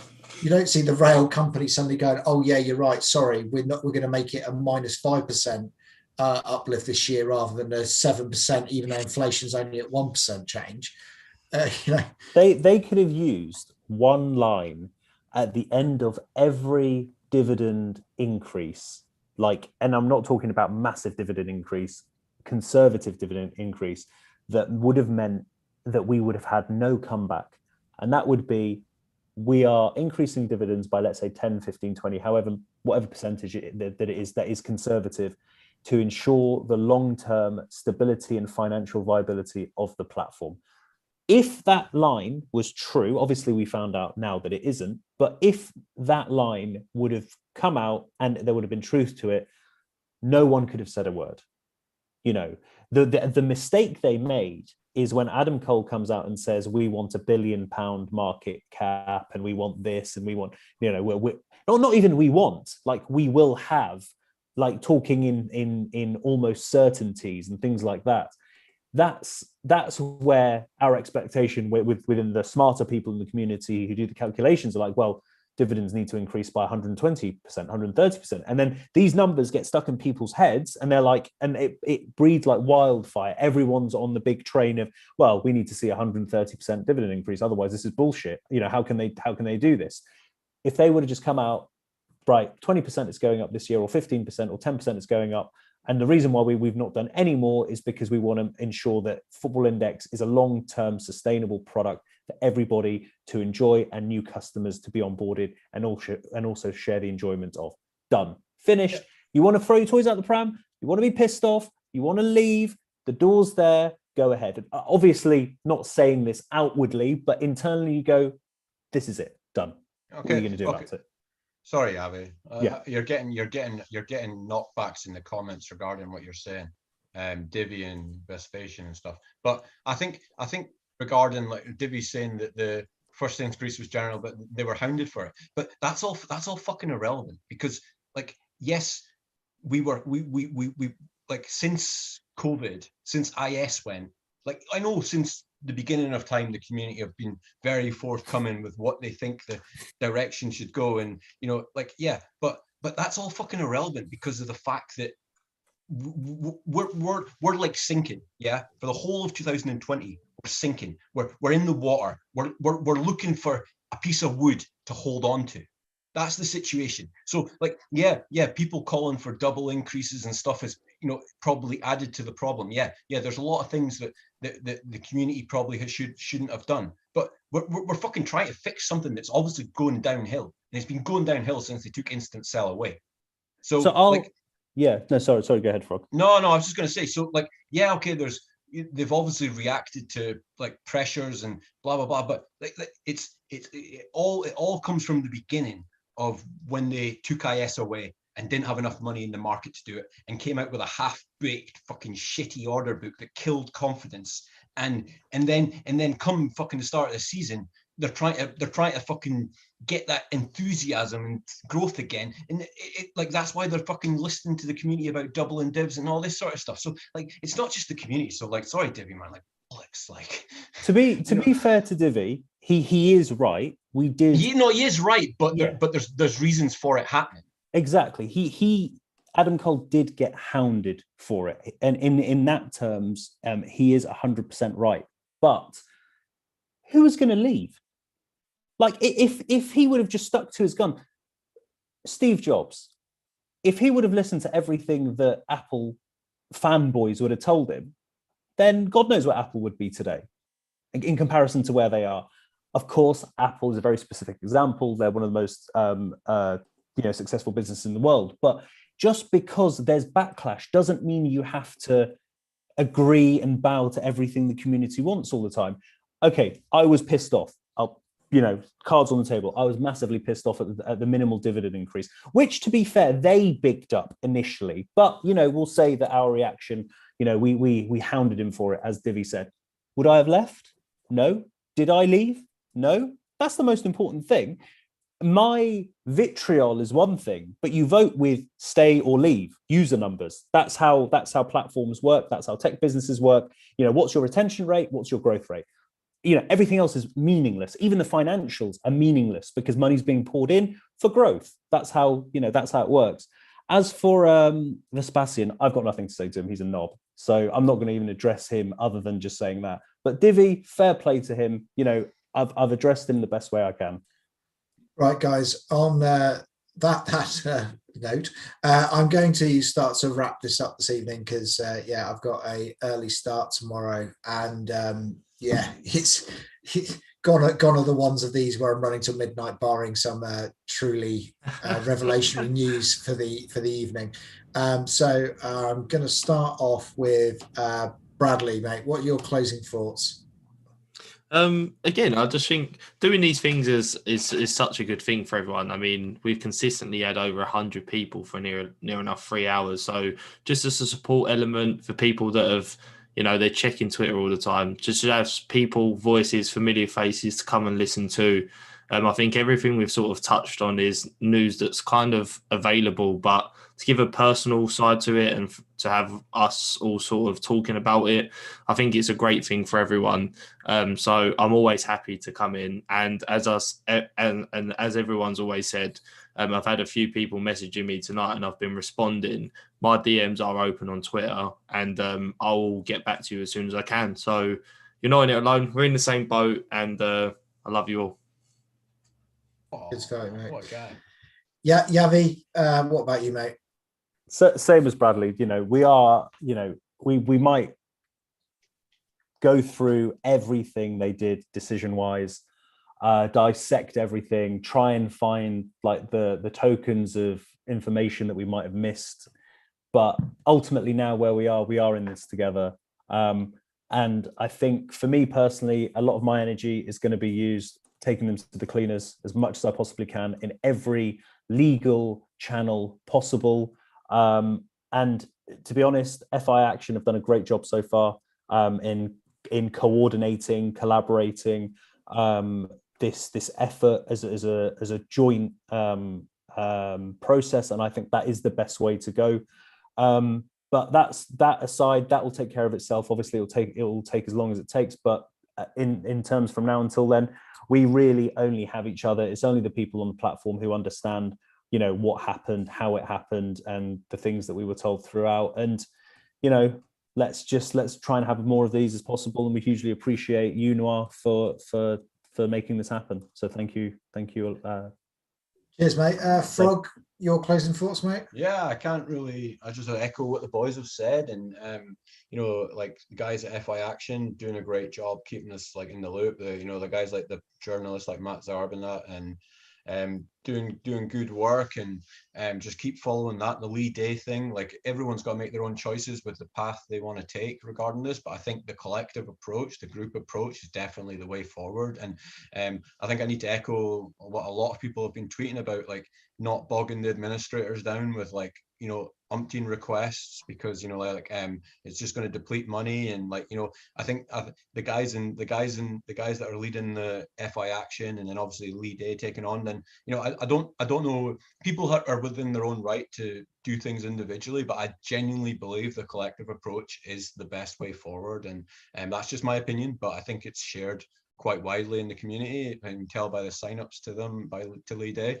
But yeah, no, it's like we said earlier, it's sad that we're here still not talking about football, but you know, we are where we are, and we all want compensation and we all want our money back, but we also definitely want answers, you know, justice, answers, you know, whatever it may be, and we're all together in that. So, you know, thank you for those that have reached out to me, you know, and that's all, you know, and people reaching out to me more than, you know, people try to help, but it works both ways. I've said it myself, like, you know, I seem to be able to help other people better than myself at times. And like, so if anybody wants to talk, like Brad was saying, then yeah, just feel free at any time. And yeah, we'll get there in the end, however long it takes. But yeah, keep the faith.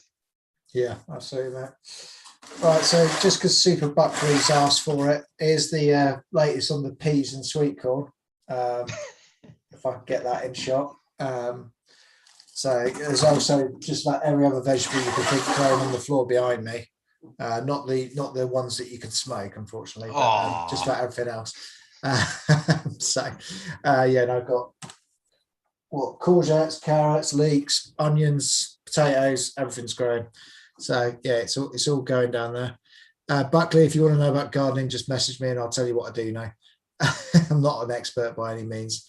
Football Index, you know, it sounds like the stuff from FI Action and Lee Day, it's all great, but it does sound like it's going to slow down the announcement from the administrators, because it sounded like everything had been put on hold for 2 weeks while they get their stuff and the data sent to them, which is great because we want to have that information out there. They want to be working on it, but it does mean that we're probably unlikely to hear anything within that initial 10-day window. It might be another 10 days on top of that.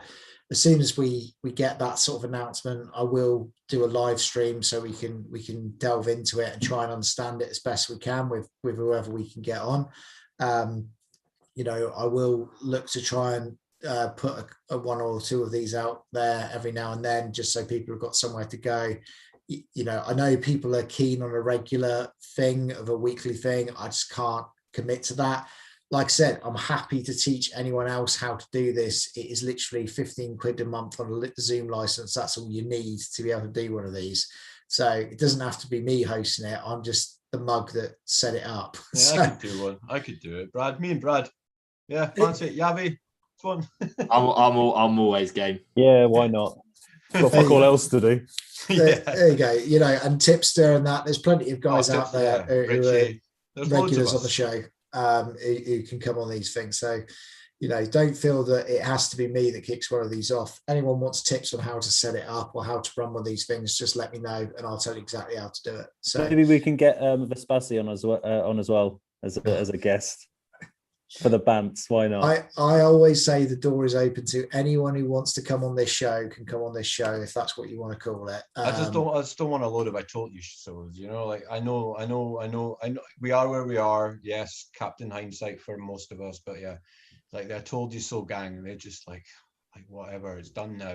Yeah, there's no point telling me that. Do you know what? If Khan can be you know, magnanimous. Exactly, and he got battered. The amount of times that he got called a nonce, mainly by me, was unprecedented. So the fact that he's, you know, carried himself with a large degree of class, you know, I think everybody else can as well. Cool. And on that bombshell, folks, we're going to call it for the night. So thanks very much, everyone. Thank you all. Take care, guys. Next one. See you guys. Take care. Bye-bye.